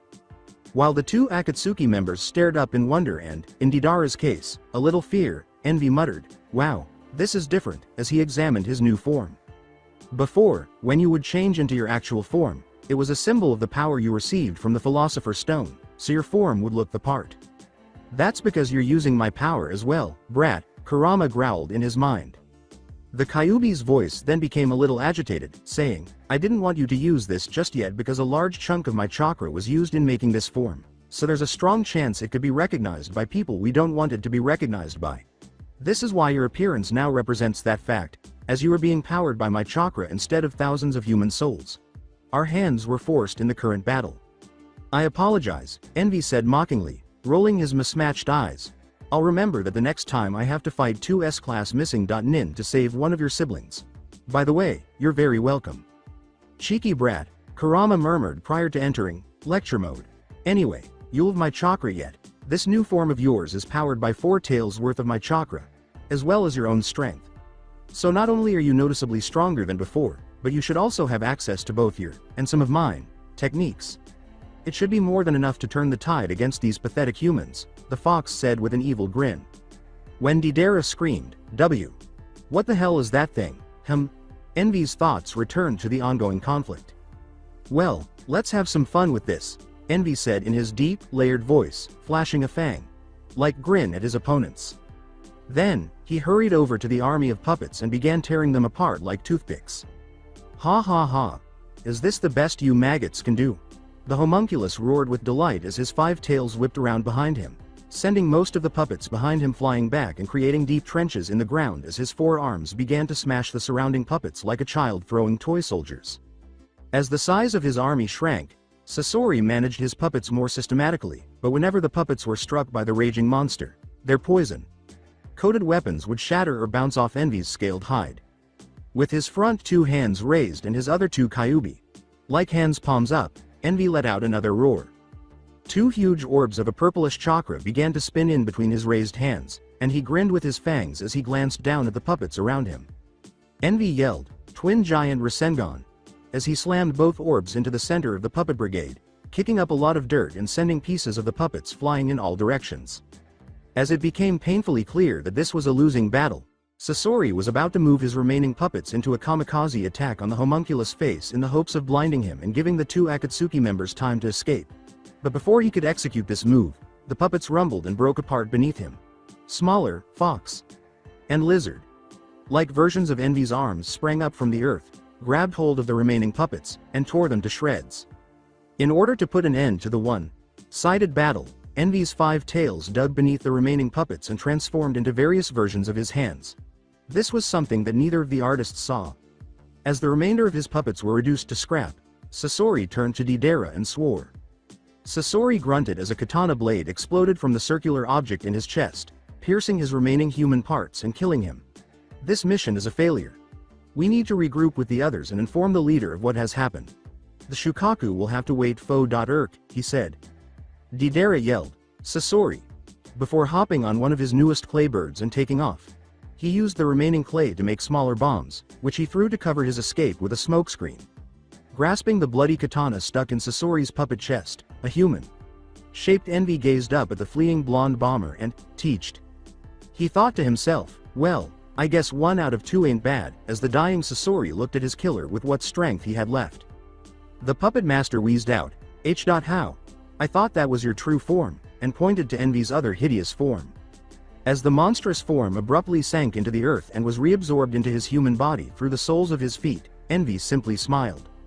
"It's kinda simple really," Envy replied.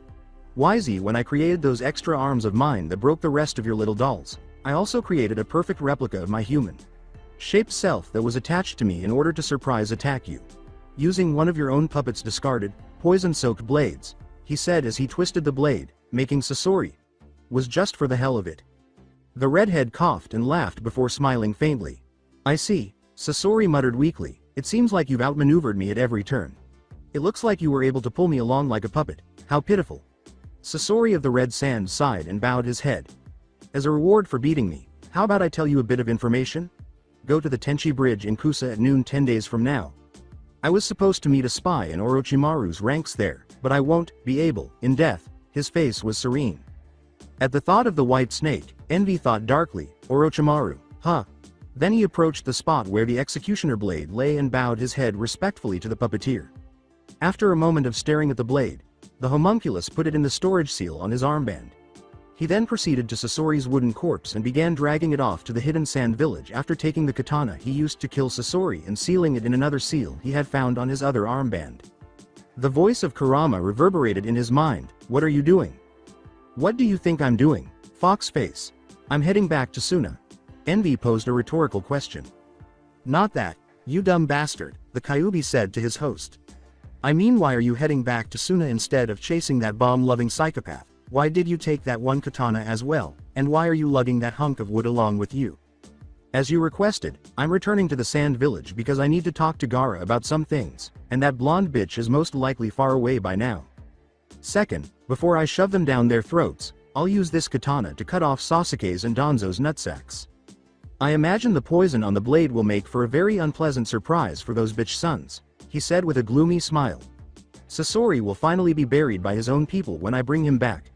Kurama was actually taken aback by his host's consideration at that final one until Envy's subsequent remark made him deadpan. Plus that way I can cash in on the bounty on his splintery ass.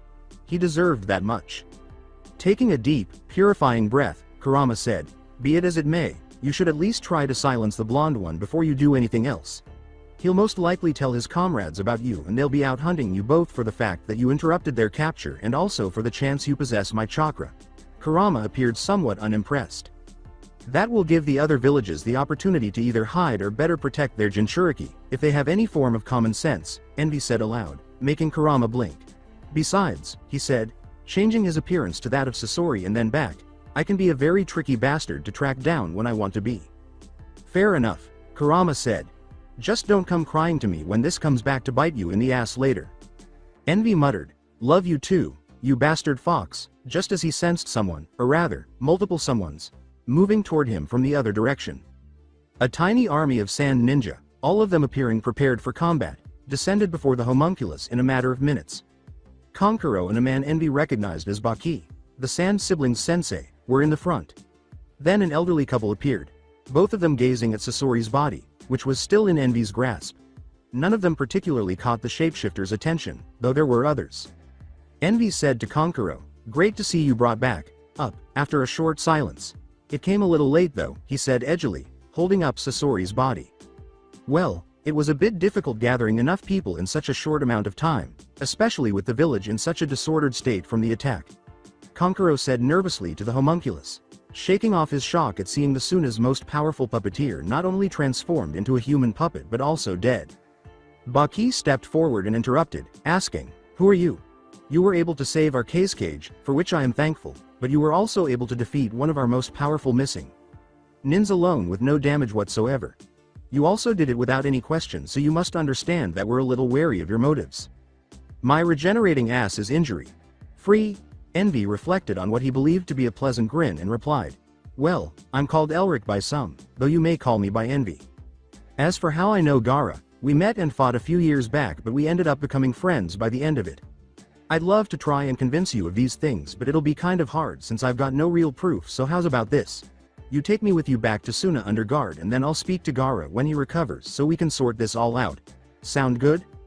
Baki turned back to Envy after appearing to consider this for a minute and whispering to the elderly couple, who were either siblings or married. "Very well, your terms are acceptable. We won't use restraints, but there will be guards watching your every move while in the hidden sand until the case cage awakes." With a smile on his face, Envy trailed the sand shinobi back to the village. A few yards away, a plant-like shape emerged from the sand, but none of them even noticed it. The creature, speaking in two voices, said, "Well, this is going to be problematic. We need to get back and tell the others that the Ichibi is out of our reach for now, before entering the sand." Time jump, Suna, several days later, Envy got out of bed to answer the door, groaning. After saving Gaara a few days earlier, he had been residing in a spare room in the case cage's tower until his fellow Jinchuriki woke up. Although he was allowed to freely roam the city, he was aware that Sand Anbu was observing him closely to determine whether he had any hidden agendas. Even without his transforming abilities, he could easily avoid them, but until he spoke with Gaara, it was probably best to stay in Suna's good graces. After all this time, he had been practicing his words in his head, so he decided to just wing it. After all, isn't that what Naruto would have done? When the homunculus opened the door, Baki appeared and said, "The case cage will see you now." After the sand jonin, Envy was led to a spacious room that resembled Rath's office. Gaara was seated at the main desk, and Kankuro stood next to him. Envy stood at attendance, ignoring the twinge of jealousy that tore through him when he saw one of his friends living the human dream. After a brief period of silence, Gaara began speaking in that raspy monotone that Envy so vividly remembered. "First, I would like to personally thank you, Envy, for saving not only my life but that of my brother as well, and I also want to thank you for stopping one of Suna's most dangerous criminals. According to our elder, Lady Chiyo, One of the remains of Sasori's puppets was that of our third case cage who went missing 20 years ago, so that made Sasori even more dangerous than we previously thought. This begs the question though. Envy noticed that Gaara's expression subtly changed from neutral to calculating, as if you were trying to piece together a puzzle. How were you able to defeat Sasori on your own? Also, Baki and my brother have claimed you claim to know me, yet I have no recollection of us both meeting. How do we know each other? Looking around, Envy saw that at least 4 Anbu were hiding in the room in addition to Baki, Gaara, and Konkuro. Envy thought, amateurs, and then he looked back at the case cage. He gestured around the room and saw that both Baki and Enbu tensed a little. I'd be happy to answer your questions, Gaara, though this is kind of a private matter I'd like to discuss with just you and Konkuro, so, he said. After a few moments of staring at him with those unblinking green eyes, Gaara nodded his head and said calmly, very well. Baki looked warily at Envy and said, Lord Case Cage, are you sure? I am. Gaara replied simply, if this man wanted to kill me, he could have easily done so before he fought the Akatsuki members. I'll at least give him the benefit of a doubt for now. Reluctantly, Baki nodded his head and walked out of the room, 4 shadows trailing closely behind. There, it's just the 3 of us. Now I'll ask again, how do you know me? Gaara said, glancing at the embodiment of jealousy. Envy paused for a moment before sighing. Aw, screw it. I guess it can't be helped. You and I met 3 years ago. We were a lot different back then, more so if compare me now. But we were so similar too. In fact, I could have been like you. You asked what I fought for. I did say it was for my precious. Sans held Envy in a crushing grip as he was abruptly slammed into the wall. He straightened up and glanced back at Gaara's irate expression. You're lying. He died at the hands of those he swore to protect, he died alone. Gaara opened her mouth to press harder, but Envy spoke again. Remembering where he had heard that, the Ichibi container froze. It's almost unbearable, isn't it? The pain of being all alone. The shifting sands gave Konkuro the uneasy feeling of someone suppressing a reaction. I know that feeling. I've been there, in that dark and lonely place. Envy landed on his feet as the sands began to loosen. He turned back to Gaara, whose expressionless face conveyed more feelings in a minute than in a lifetime. That's had become of me. But you, Envy said, his smile now containing both joy and sadness rather than hate or condescension. I'm glad you had found others that save you from the loneliness. The case cage stammered, Naruto, with another melancholy grin. Envy changed his shape to resemble Naruto and muttered, hey, Gaara. Gaara's voice returned after a startled silence. Be you. But, how? A numb Gaara and Konkuro took a seat while Naruto, who had been dead for 3 years, took one of his well-known fox. Like grins and said, you might want to sit down, this may take a while. Naruto then took a seat in front of the main desk and began to tell his story. It wasn't always easy, particularly when he told them about some of the truly horrible things he had done in Amestris, but he persisted in telling the 2 about everything that had transpired between his first and second deaths.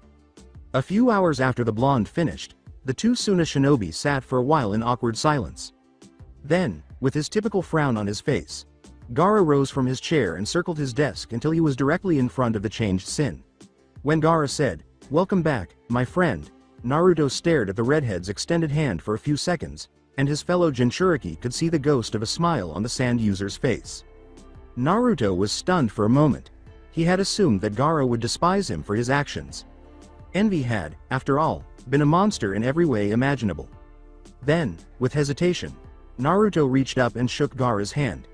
He was then compelled to inquire, are you okay with this, Gaara?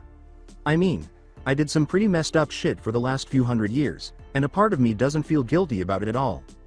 But a part of you does feel guilt about it, Naruto, replied Gaara. And you had every right to feel contempt for humanity after what you went through in this world. Besides, if I couldn't forgive you, then that would be highly hypocritical of me. My hands are hardly blood-free, but you saved me from my darkness. Plus, you came back here for a second chance. I know a part of it was for revenge against the Leaf, yet the rest was for the people who you left behind. So please know that Suna will stand beside you for every step of the way on your quest. You got that right, Konkuro said, approaching the former Leaf ninja to give him a pat on the back. With a light remark, he concluded, it's good to see you alive again, you annoying little runt, and laughed. Even though the room was relatively clean, Naruto gave the psychopath a watery smile while he attempted to gently wipe the tears from his eyes and blamed the sand. Naruto looked back up at the Sand siblings with a more solemn expression in his eyes after he had finished clearing his system of melodrama. Before turning back to Envy, he said, "All right, so what have I missed while I was away?" "It's bad, Envy. Konoha has become a dictatorship in every sense of the word. They've adopted this expansion policy shortly after you, well, you know, and have been setting up territories in nearly all parts of the elemental nations. They're small for now, but they're increasing in both size and numbers," Kankuro said first, after both ninja gave the darker subject gloomy looks.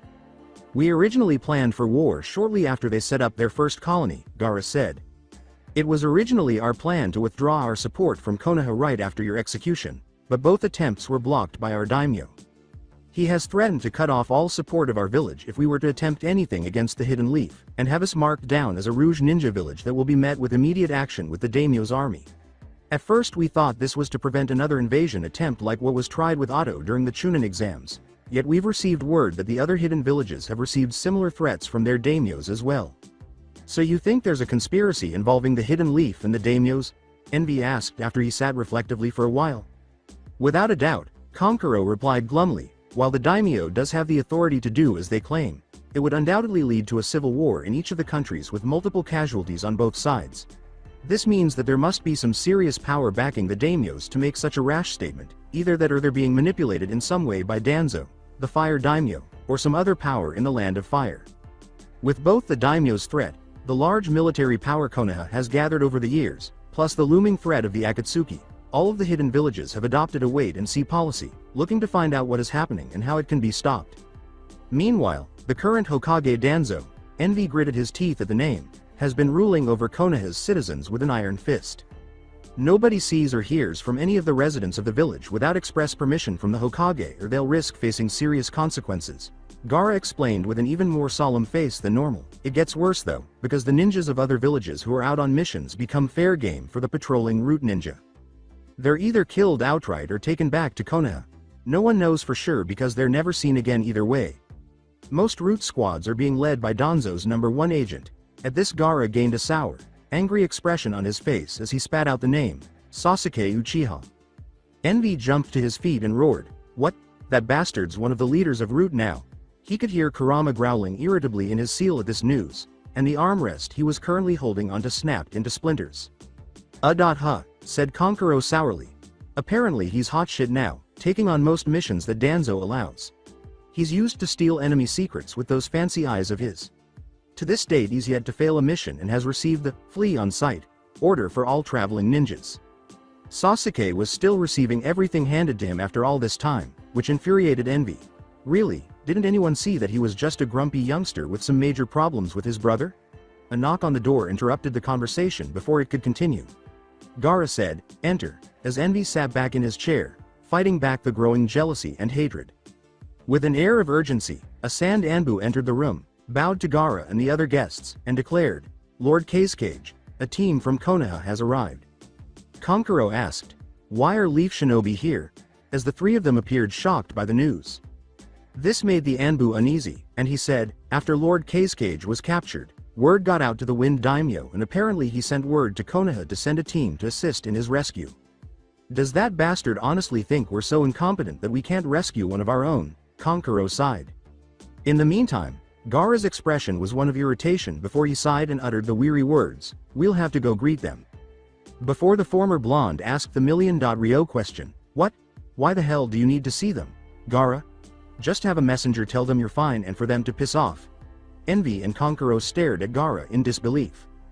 "We can't, Envy," Gaara said with disappointment. "If word of this gets back to our daimyo, we could face serious trouble for disrespecting the team he specifically called for.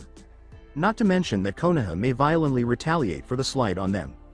Although Envy didn't like it, she was aware that Gaara had no other choice. "All right," he conceded, "but I'm going with you. More than likely they'll demand to meet the person who rescued you, and I've got to start somewhere if I want to get my revenge on that damn village. When we're talking to them though, could you all address me as Elric? Don't want them to know my name until it's the last word they scream." As the group walked out to meet their guests at the village gate, Gaara nodded. Envy froze when they were within sight of the gate. 4 people wearing leaf headbands stood there. One had spiky silver hair, 2 had black hair like his, and then there was a strange pink. "Oh my god. $me a third time." When Envy saw his former team for the first time in 3 years, he let out a mental scream. There were several figures in a pitch, black cavern. An enormous, nine-eyed statue that resembles a demon rests in the middle of the cave. Only 2 spots were left empty as the figures stood on each of the being's fingers. The voice of one of the figures echoed through the shadows. The figure's strange purple eyes flashed in the darkness as it said, "It would appear that the Ichibi's container is out of our grasp for now. And it would appear some outside force has powers similar to that of the Kyuubi. Is that correct, Deidara?" A familiar voice said, "Yeah, that's right, This asshole somehow got the drop on us and was able to beat both me and Sasori, Another shadowy figure said the same thing. One of the figures exclaimed, "Ha ha ha," and appeared to be toting a big object on his back. "Oh man, and everyone seemed to think you artists were hot shit. Looks like you two were more worthless pussies than I first thought." With an angry growl, Deidara exclaimed, "What was that, Hidan? You want me to come over there and show you who's the pussy? The purple-eyed figure said, "Enough," in a tone that was unarguable. "Petty squabbling gets us nowhere. Tell us, Deidara, what powers did this stranger possess, and why do you think he contains the Kyuubi's power?" Deidara sighed and then presented his report. "Fine," he said. "The man, who goes by the name Envy, didn't seem like much of a fighter at first. I would say that he was perhaps chunin in rank in terms of skill, but he was able to come up with unusual strategies on the spot. In addition, he seemed to know the Shadow Clone Jutsu and the 4th Hokage's famous Rasengan.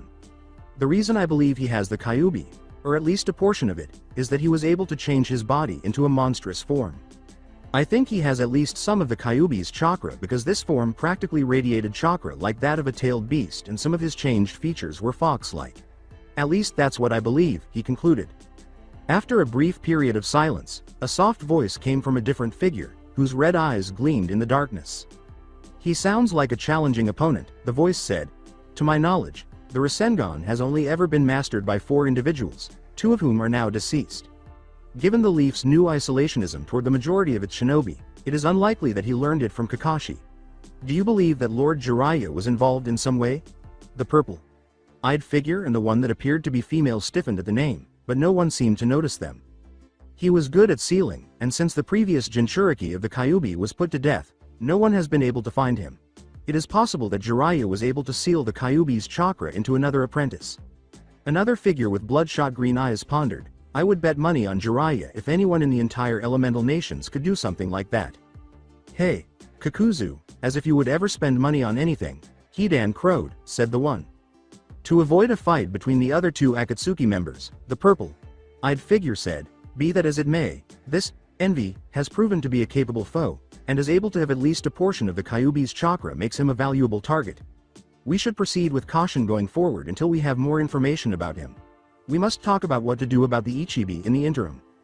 "Hey," Deidara said confidently, "I'd be willing to perform my art in the Sand Village again as soon as I'm fully recovered and have access to more clay. After that, I'll show that Envy bastard why art is so powerful." "No, that isn't going to work.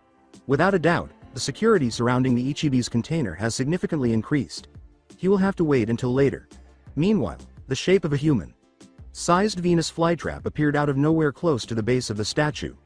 We'll have to settle for Plan B. Zetsu. Do you have the items?" The figure concluded by speaking to the man who resembled a plant. "Yes, Lord Pain," Zetsu said in 2 different voices, "One former Ichibi container, one," and held up a large pot to the group, adding, "The sand ninjas may notice the missing guards after a while, but by then there'll be nothing they can really do about it. Just as promised. As a bonus, we also received Sasori's ring." "Good," said the now named Pain in a monotone, "using its residual chakra from this container will have to do for the time being, even though it won't be as effective as the Ichibi itself. But first, let's greet our newest member." A spiraling orange mask with a single eye hole emerged from the cave's shadows, and the man wearing it was almost entirely covered in black, revealing only his spiky black hair. "Hey, my name is Toby. Toby is a good boy, so I sincerely hope I can assist the Akatsuki in any way I can." The man's voice was childlike as he chirped. "Where? Suna, crap, damn, %, F and $. Envy cursed in his head as he looked at his former squad. To keep from going crazy and going Jeffrey Dahmer on their asses, the homunculus had to exercise all of their meager self-control. Sasuke Uchiha, the prince of pricks and emos, was standing there. He was standing with a smug smile on his face and a cocky, confident stance. He was a little taller now, but otherwise he was the same person. The "I'm so much better so line up behind me and kiss my ass" vibe, the pale complexion, and the duck-ass hairstyle are all the same. Sakura Haruno, the pink-haired harpy, came next. Like Sasuke, she had grown somewhat taller, but Envy observed with a certain sense of self-satisfaction that she had only gotten slightly larger in her forehead, too. A man who made snow appear dark came next. His eyes and hair were ink black, and his skin was too white. The new guy appeared to be staring at him intently, which made Envy uneasy. Is he observing me? Looks like they found my replacement, those pissheads, he thought savagely after shuddering. His gaze fell upon the team's eldest member, and the jealousy almost began at the condition of his former sensei. Kakashi Hitaki appeared to be at least 10 years older than his actual age of 3 years. His gravity-defying hair appeared to droop, and his eyes had a nearly lifeless appearance. Additionally, the small area of his face that is exposed had noticeable wrinkles and bags. Envy thought in disbelief, I've never seen Kakashi look so defeated before, but Gaara's voice snapped him out of it. He droning, I welcome you, Shinobi of the Leaf. However, your assistance was not necessary, as you can see I was rescued without issue, but Envy could hear the barely contained rage simmering beneath the surface. Sasuke said, well that was disappointing, with a snobbish whisper. And here I was hoping to capture a member of the Akatsuki to find out Itachi's whereabouts. Well, I guess the Sand Ninja aren't completely incompetent in that they need help rescuing their own leader. Of course, that's not saying much since they were pathetic enough to let their cage get captured in their own village in the first place. The jab to his friend's village made Envy grit his teeth, but Konkuro beat him to a retort. The puppeteer began to yell, listen here you little. But Gaara interrupted him by placing a hand in front of him. Sasuke mocked the older brother, saying, hey, you've got something to say to me, trash? You should take a leaf from your brother's book and know how to talk to your betters. Sakura's loud cheer caused several nearby windows to break. Shaw, you tell them Sasuke, she exclaimed. When Kakashi saw that several of the nearby Sand Ninja and Envy had stiffened at the jab to the cage, he tried to defuse the situation by saying, now, let's settle down now, in an attempt to calm tensions. Sasuke spun around on his old sensei, his Sharingan blaring, much to Envy's surprise. Are you trying to tell me what to do, Hitaki? He growled. As he began to form a hand seal, he concluded, need I remind you who is the superior on this mission? The time of you telling me what to do is over, or do I need to remind you of your place? My apologies, Commander Sasuke. I had forgotten myself, Kakashi said in a dead tone, as his eye widened and he bowed his head. It took a great deal of willpower for the Sin incarnate to keep his mouth shut in shock at what he had just witnessed. Kakashi Hitaki, his trainer and mentor, was essentially verbally abused by Sasuke. What kind of new hell have I entered? I wonder, the homunculus said.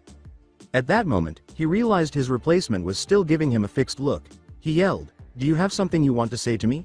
At the pallid teenager. Envy could tell that the boy's eerie smile was phony even if he didn't have 2 centuries of experience reading people. The boy said, I apologize, in a monotone. I was wondering if you were a man or a woman. After he finished speaking, a tumbleweed blew through the courtyard, and there was a brief period of silence. The jealous lost his temper and exploded, exclaiming, what the $% hell kind of question is that? The teenager continued to smile. It's a simple question really. I just can't quite tell if you have a dick or not, he simply replied. Envy turned red as he prepared to apply blood to the boy's pale skin. Abruptly, Kakashi stood between them, his head slightly bent. Please forgive Sai, he doesn't know how to interact with other people very well, he said. The murderous X.Ninja managed to calm himself, if only a little. Kakashi was one of the few people he intended to spare when he exacted his retribution, and he also needed to learn what had happened to the Jonin that had caused him to act strangely. Envy growled and turned to face the now named Sai. TCH, fine. But one more crack like that and I won't be responsible for my actions, Evie said. And in answer to your question, I'm a man. You got that, asswipe? Simply maintaining his phony smile, Sai said coolly, I've got it, girly. Man. Envy's head had a tick mark on it, but Sakura's annoying voice cut him off before he could kill someone. She sarcastically addressed the androgynous man, so who are you, huh? God, it's unbelievable that I harbored feelings for her. I want to tear out her tongue already, and she has only said 2 sentences. After giving it some serious thought, Envy said, my name's Elric and I'm just a traveling shinobi. That good enough for you, Pinky? In a voice he hoped would sound neutral. Hey, you can't talk to me like that. I'm an elite of Konoha, and I'm a future bride of the clan head of the Uchiha clan, not to mention one of the top commanders of Konoha. Cha!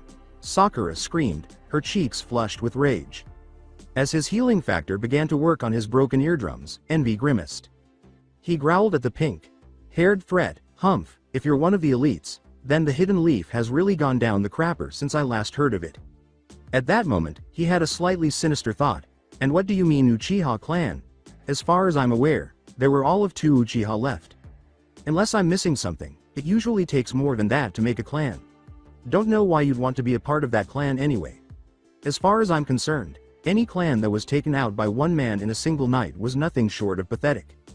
You could almost hear the vertebrate crack as Sasuke, who had apparently been drifting off to the side and hardly paying attention, snapped his head up. "What did you say about my clan, scum?" the Avenger hissed, his teeth clenched. Still got it, Envy thought, laughing darkly as he witnessed his escape from his adversary. Condescendingly, Envy remarked, "Oh, so you're one of the survivors of the Uchiha? Funny, you're shorter than I figured you to be," noting with satisfaction that Sasuke's eye twitched in annoyance at the jab at his height. Envy was not particularly tall, but he was 3 inches taller than his erstwhile opponent. "And I was just saying that if a lone man could kill an entire clan in under 24 hours, then either the man was seriously overpowered, or the clan itself was filled with pathetic-ass weaklings. Though looking at you, I'd say the latter option was more likely." 5. Envy claimed to have heard Kurama laughing his furry ass off in the seal, and he enjoyed the angry expression on Sasuke's face. While Envy prepared to defend himself, i.e. tear Sasuke to pieces, the final Uchiha began to stalk towards the homunculus. However, a wall of sand appeared between the two abruptly before that. "Enough," Gaara uttered vigorously. "There shall be no fighting between guests while in my village, is that clear?" "Crystal," Envy said, pleased that he had defeated his former executioner in the first verbal duel. Meanwhile, Sasuke merely grunted. It was then that Kakashi made the decision to intervene. "Excuse me, Lord Cage, but we'll need a full report on what happened with the Akatsuki before heading back to Konoha. Since we were hired to come and assist, we'll need to know what all happened before we arrived," the masked ninja replied. Gaara commanded, "Very well, if you'll follow me," as she descended the sand wall and made her way back to the main tower. Envy couldn't help but notice the Suna shinobi observing the foreign ninja with a mixture of fear and disgust as the group trailed behind the young Cage. Envy nearly jumped when Sasuke abruptly demanded, "Why are you following along, wanderer?" Since he was not connected to the villages and this conversation was not solely for the public to hear, he then realized that the other Konoha ninja were also listening in. "Well, since you asked so nicely," Envy chuckled before going on, "I lent a hand installing the Akatsuki enough for Gaara to get rescued. I was able to stall them enough so reinforcements could arrive and handle the rest. I figured you'd want my input in the report is all." Although he omitted the fact that he killed the missing nin while the other was compelled to escape, it wasn't technically a lie. Nevertheless, it was sufficient to attract the attention of the Konoha ninjas. "Hey, I doubt a weakling like you could stall elite fighters like the Akatsuki for less than a second. Not like Sasuke here though, Cha," Sakura said boastfully. At that, Envy snorted. "I sincerely doubt that. The 2 I fought were extremely tough and it took every skill I had just to stay alive. Your precious pretty boy over there would probably have croaked in 10 seconds. How dare you?" Sasuke swore at the obvious slight to his dignity. Envy calmly remarked, "I know who you are, Sasuke Uchiha," hardly observing Gaara and Kankuro stiffening in case things didn't work out. "You are the last, loyal Uchiha to Konoha and are supposedly freaking elite royalty. I use all terms loosely because I've heard that you purposefully betrayed your village and were only let back in without punishment because people with more money than brains wanted you on their good side." Sasuke scoffed and said, "That's hardly what happened. They wanted me back because they knew how skilled I was and wanted me to become their protector. I proved myself to them when I killed the demon of the village." At that, the Sand siblings clenched their jaws, and Envy merely gave the teenager a patronizing glance. "Oh really?" sarcastically replied Envy, "because I saw when you killed the demon, as it were, and it looks like the village had him all gift-wrapped for you. If that was what makes you elite in Konoha, then I'd hate to see what is considered low class. I've also heard that the so-called demon was once a fellow comrade of yours as well as a loyal shinobi, and you just killed him to get stronger. How'd that work out for you, by the way?" They walked in silence the rest of the way, with Sasuke content to merely give him a glare that was enhanced by Sharingan. Following the report's publication, with much embellishment on Envy's part. The people of Suna threw a feast to celebrate their leader's safe return, and the Konoha shinobi were grudgingly invited to attend.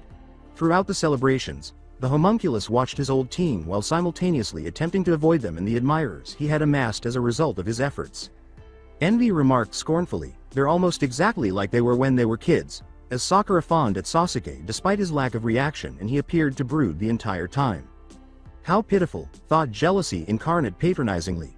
As Envy glanced over at Kakashi, he couldn't help but notice again how reclusive the once easy Junin had become, as if the world were pressing down on him. "I need to know what has been happening. I doubt that, unless I was in chains, I would be allowed to enter the village itself after the small stunt I performed with the harpy and the emo. I could disguise myself. That could be effective, but Konoha is more watchful than most Amestris. They'll be alert for spies and enemies operating in secret. Hey, where did that pale prick go?" Envy was startled out of his reverie when he saw that Team 7's fourth member was missing. He glanced around when he heard a tap on his shoulder. As that pale prick stood behind him, wearing the same eerie smile, Envy thought, "Speak of the devil. What do you want?" snarled the envious. Sai said, "My apologize," in a tone that was wholly unrepentant. "I had gotten in contact with our illustrious Hokage, Lord Danzo, and have given the report you gave us." 6. He was very interested in hearing of a wandering ninja being able to hold off two S-class missing. Nin, and has extended a formal invitation to you to come to the Hidden Leaf. Envy was drinking sake at the time and almost choked on it. What the devil? Is this a trick of some kind? Are they aware? "Calm down, moron," said Kurama in a booming voice. "It's more than likely they are interested in your power and are wanting to see if they can convince you to join their village." "What should I do, in your opinion?" As he calmed down a bit, Envy asked. "Personally, I would take the offer. Konoha will already have their sights set on you for this, and will more than likely find other means of getting you into the village. This way, you'll seem cooperative and they'll have a lower guard against you. You can use this to recover information on the village and find potential allies among the populace. Then, you can either get your revenge immediately or you can use your abilities to escape and attack later," the big fox argued. "All right," Envy concluded, "but I have to attend to one minor detail first." Turning to Sai, he said with an even voice, "That is a very generous offer, and I'd be more than happy to take you up on it. However, there are a few things I need to take care of before that happens. Will it be acceptable for me to come in around a month's time? I'll make sure to contact you for details if this is to change." Sai nodded his head slightly. "I'll go and send Lord Danzo the good news, girly man." As Sai left, Envy's cup broke in his hand. "Dude, I detest that man," he yelled in his head. Envy met the two Sand siblings later that evening. When he explained his plans to them, they were naturally dubious about the entire concept. Kankuro stated, "Are you sure you want to do this? It sounds like a trap to me," as his brother sat thoughtfully at his desk. The synthetic human gave a nod. "Yeah, there is that possibility. However, this would be a good chance to get in the village's good graces and uncover all their dirty secrets. If it is a trap, I have the skills necessary to escape. Once I'm inside, I can rip the entire village apart from the inside out, because if there's one thing I've gotten really good at over the years, is exploiting humans till they destroy each other. I'm not asking for your permission or anything, but I would like to know that you've got my back if I ask for it," Envy said as he crossed his arms over his chest. Gaara followed by saying, "If you are certain about this, then I won't try to stop you. And the Sand Village will do everything in its power to help you. You have my word. For too long we've been living in fear of the Hidden Leaf, but now we have a chance to strike back. All I ask is that you stay safe, my friend," Gaara said with a hand raised. Taking Gaara's hand in his own, Envy grinned wickedly. "Come on Gaara, it's me. When have I ever been reckless?" laughed he. Gaara's lips showed the ghost of a smile, but Kankuro snorted at that. His words were dry. "That's what worries me," he said. "A few things before you go. If you see my sister Tamari, she'll be able to help you meet with the other cages because she has been acting as soon as ambassador as of late. Fortunately, this protects her from getting attacked by any leaf ninja, as doing so would be a direct act of war, and so far, they have been trying to avoid direct actions like that. Now before you leave, you mentioned you had something that you wanted to do before going to Konoha. Would you mind telling us what that is?" "Oh, I just plan on skinning a certain snake," Envy said, his face supporting a psychotic smile. Envy awoke from a restless slumber with a moan. He looked at the wall clock and swore because it wasn't even past 1. The homunculus turned into his mindscape and saw that Kurama was still snoring loudly enough to make the ground tremble. Well, the reborn shinobi thought grimly, At least he can sleep easily. The jealous had been troubled by the things he had done in both of his lives ever since he returned. He didn't feel guilty, in the traditional sense, but he couldn't help but feel a twinge of something in his chest when he compared his actions as envy in Naruto. He had been tossing and turning for many restless hours in an attempt to get some dreamless sleep because of this. Damn subconscious, he growled in his mind.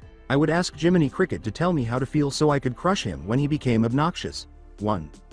The Sin incarnate, realizing that he was unlikely to get any sleep for some time, jumped out of the window of the room Gaara had given him and ran through the cool night air over the rooftops. He enjoyed the freedom he experienced as he leapt from roof to roof. After months in a wheelchair, Envy found it utterly liberating to be able to walk once more. He saw a flash of silver relaxing on one of the lower buildings as he began to circle back to the hotel. Envy skidded to a stop and saw the silhouette of Kakashi Hitaki sitting quietly with a single eye sadly staring up at the moon. The homunculus leapt down, landing a few feet from the copy. Ninja's position, despite his curiosity winning out and telling him how foolish this idea was. Kakashi obviously knew he was there, but he didn't want to speak when Envy approached and took a seat beside him on the roof. After what seemed like an eternity, Kakashi finally broke the silence. You know, he began, gazing up at the clear night sky, it is moments like this that make you forget all the troubles going on in the world. The Jonin sighed and turned to his former subordinate, giving him one of his trademark smiles, though this one was far more melancholy than any Envy had ever seen. I'm sorry about my team earlier. They tend to get territorial when it comes to outsiders coming in on their mission, Kakashi said, lowering his head toward the jealous.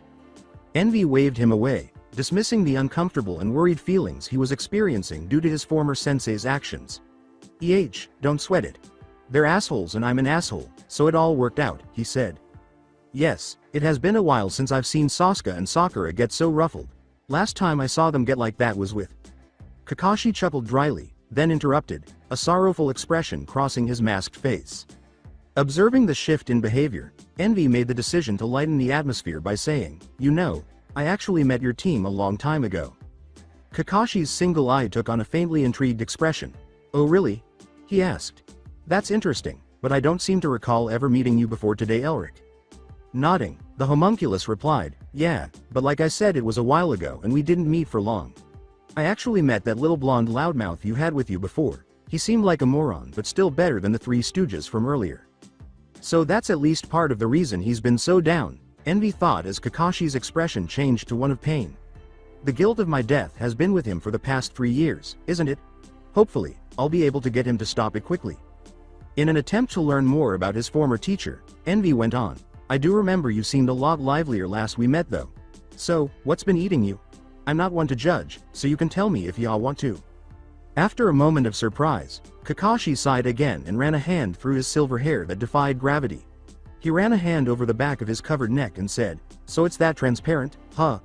Well, I appreciate the offer, Elric, but I'm not really at liberty to say. Adding, let's just say that Konoha isn't the same as the one I swore to protect. The copy. Nin then vanished in a whirl of leaves, leaving Envy alone on the rooftop. He then gave another weary eye. Smile and said in a fake cheerful voice, thanks again for offering to listen, but it's getting late. I'll probably see you soon, but until then, good night. All right, there's clearly a serious problem in Konoha, and I promise to find out what it is and stop it. Thinking that sleep would probably elude him for some time, he mentally cursed before rising and returning to his hotel room. Good morning. Envy stood by Suna's gates and stifled a yawn. The homunculus was very grateful for his shapeshifting skills, even though he was correct to not get much sleep.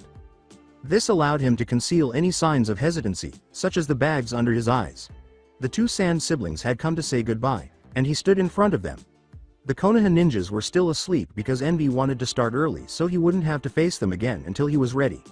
The homunculus was uncertain whether he could suppress his homicidal impulses if he encountered them too soon again. Gaara continued to walk forward.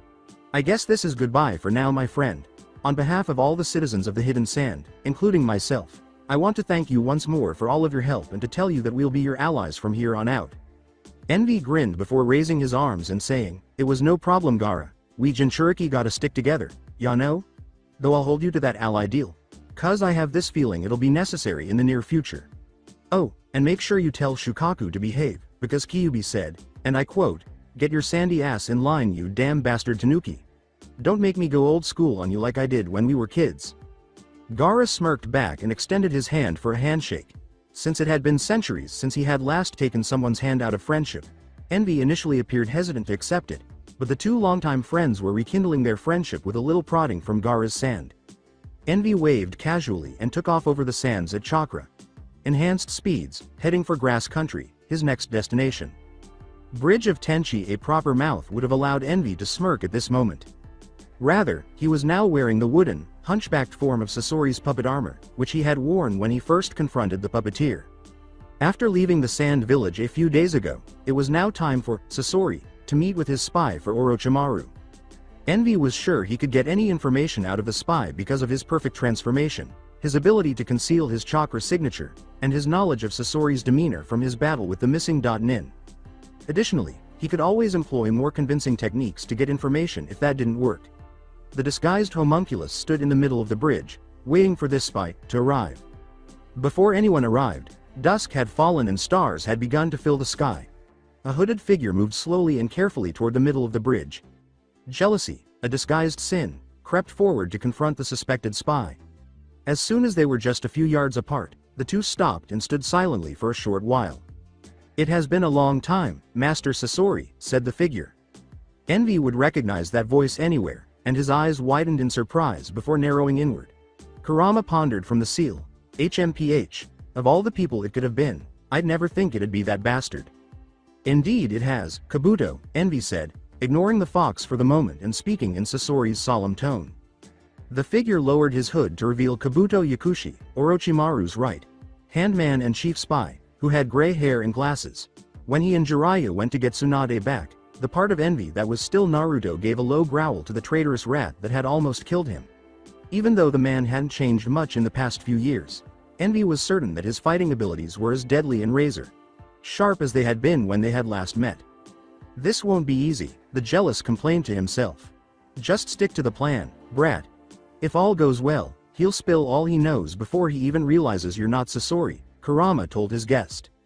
Sasori added, acknowledging with a mental grunt, "Were you followed?" The gray-haired spy looked around anxiously and said, "It'll just be you and me, though Orochimaru will soon notice my absence, so we need to make this quick." Envy snarled, "As you wish. Where is his hideout?" "It changes weekly, in order to avoid discovery." "Where is it now?"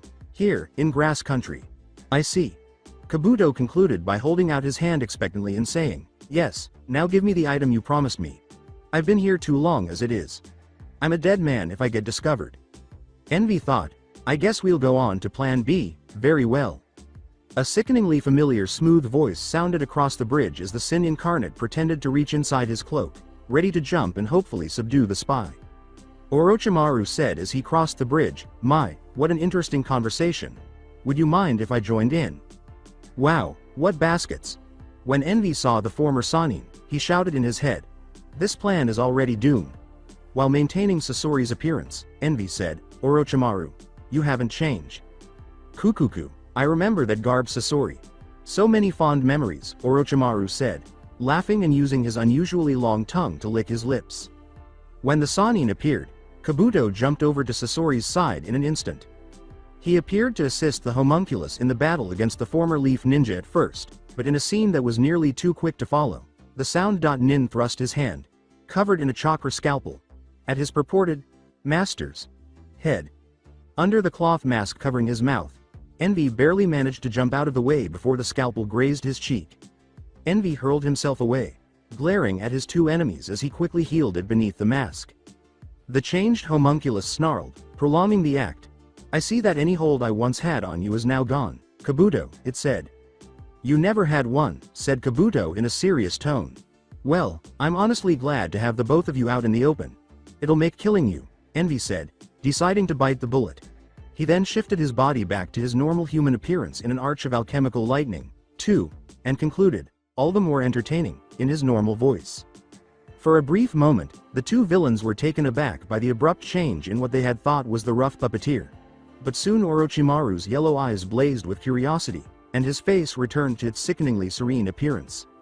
As Kabuto assumed a ready stance beside him, he said, "Oh. Ho, that's an interesting transformation ability you have there. And since I've never seen Sasori display such abilities before, am I to assume he won't be coming? Hey, you're not as dumb as you look, though I guess if you were, you wouldn't be able to walk and talk at the same time. Yeah, I killed that guy's splintery ass, but before he was crushed like any insect, he made sure to tell me of this little get-together you were throwing.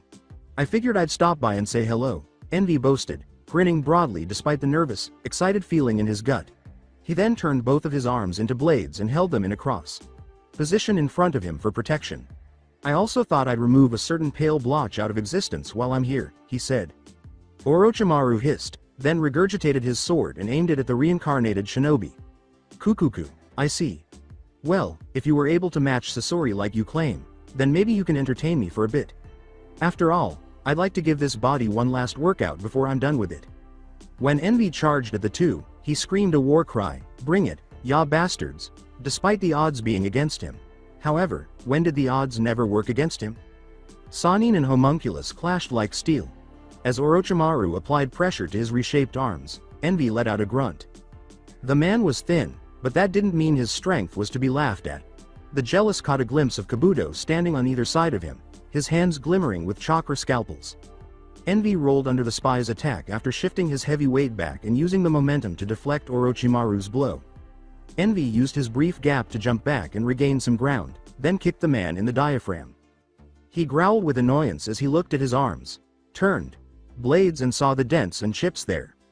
This isn't good, he frowned in his mind. Greed has always been good at hardening my body after I transform it, so I've never had much success with that. I can achieve a fine level of sharpness, but I can only make the blade as strong as bone. 1. That snake bastard's sword, if I recall correctly, also has some legendary shit that makes it capable of slicing through anything. I'm getting cut up even from absorbing the blows like I have. Furthermore, the odds are not in my favor because those two are tag teaming with me. Kurama reasoned from the homunculus's mind, if your arms aren't working, why don't you use the executioner's blade or that poisoned katana you got? I'm not used to using the executioner's blade in actual combat, and even if I were, I'm willing to wager the snake could easily keep up with me, Envy retorted. The katana is no different. I also wanted Sasuke to keep that for himself. It wouldn't help, and that bastard is probably immune to poison anyhow. I messed up in a fair fight, really. The 9. Tails questioned, so what will you do? Envy smiled. He retorted, fight dirty. 2. The former blonde put his fingers in a familiar cross seal, changed his arms back to normal, and yelled, Shadow Clone Jutsu. A small army of androgynous, black-haired men filled the clearing with a great puff of smoke. Before Kabuto began to laugh, the two missing nin blinked at the ridiculous number of clones. And what do you find funny, Kabuto? Orochimaru asked, turning to his subordinate and raising an eyebrow. The gray-haired man grinned and remarked, oh, not much, Lord Orochimaru. The sheer number of clones this man can create just made me think of Naruto for a moment. In fact, it is uncommon to find people who can use shadow clones like this, Orochimaru responded, laughing at the situation. But it shouldn't matter because I can see from the way that man holds himself he's no frontline fighter. He will fall easily enough, even if he can produce 1,000 clones. As he heard their conversation, Envy's eyes narrowed, and a few of the clones yelled, don't look down on me, humans. The clones then charged forward, some transforming into animals, others changing their limbs, and the remainder using straight taijutsu. The approaching crowd pushed the two missing nin apart.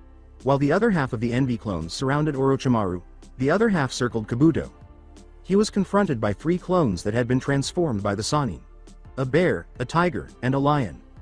Orochimaru grinned with laughter and said, oh my. As he rushed forward, he finished with a gleeful shout, I am quite intrigued by that transformation ability of yours. It seems even more advanced than the transformation jutsu by physically altering your body. I'd love to study it, but, he said, crouching into a fighting stance, I can settle for examining your corpse. The snake Sannin dodged the bear's claws by bending his upper body at a 90-degree angle and slicing between the 2 large cat's lunges, bending his body in ways that seemed physically impossible. The 3 transformed clones exploded into smoke as he thrust his sword backwards. The white man smirked arrogantly as he sensed someone behind him jumping in for an assault.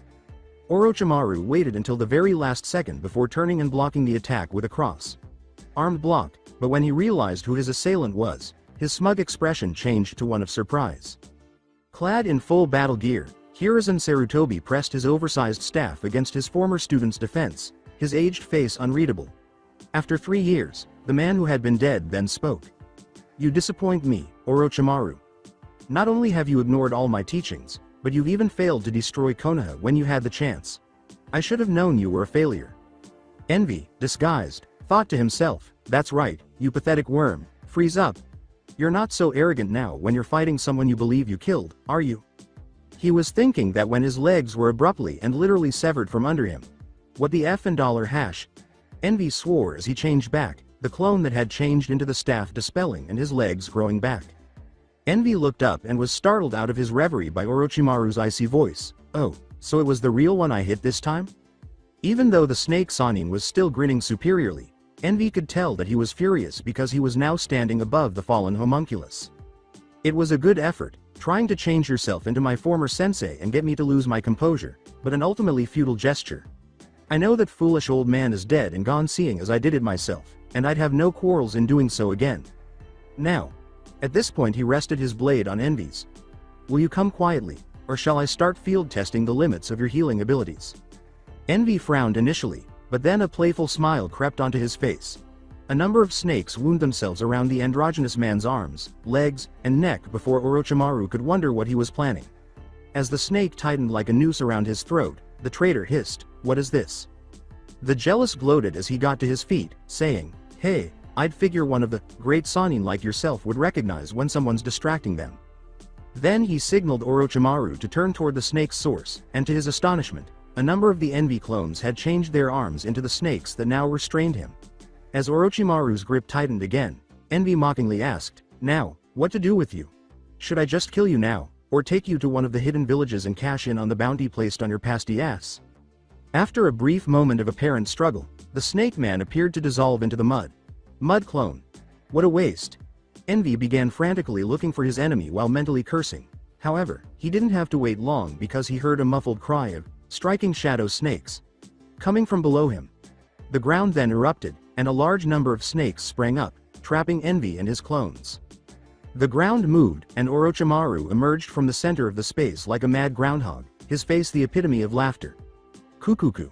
Trying to trap the snake Sannin with snakes? I don't know whether to congratulate you for your irony or to pity you for your stupidity. The original became trapped when the trapped clones exploded. Envy wriggled one arm free and thought, well, I haven't done this one-handed yet, but now is a great time to learn. Rotation comes first. Chakra began to whirl in his hand. Then comes power.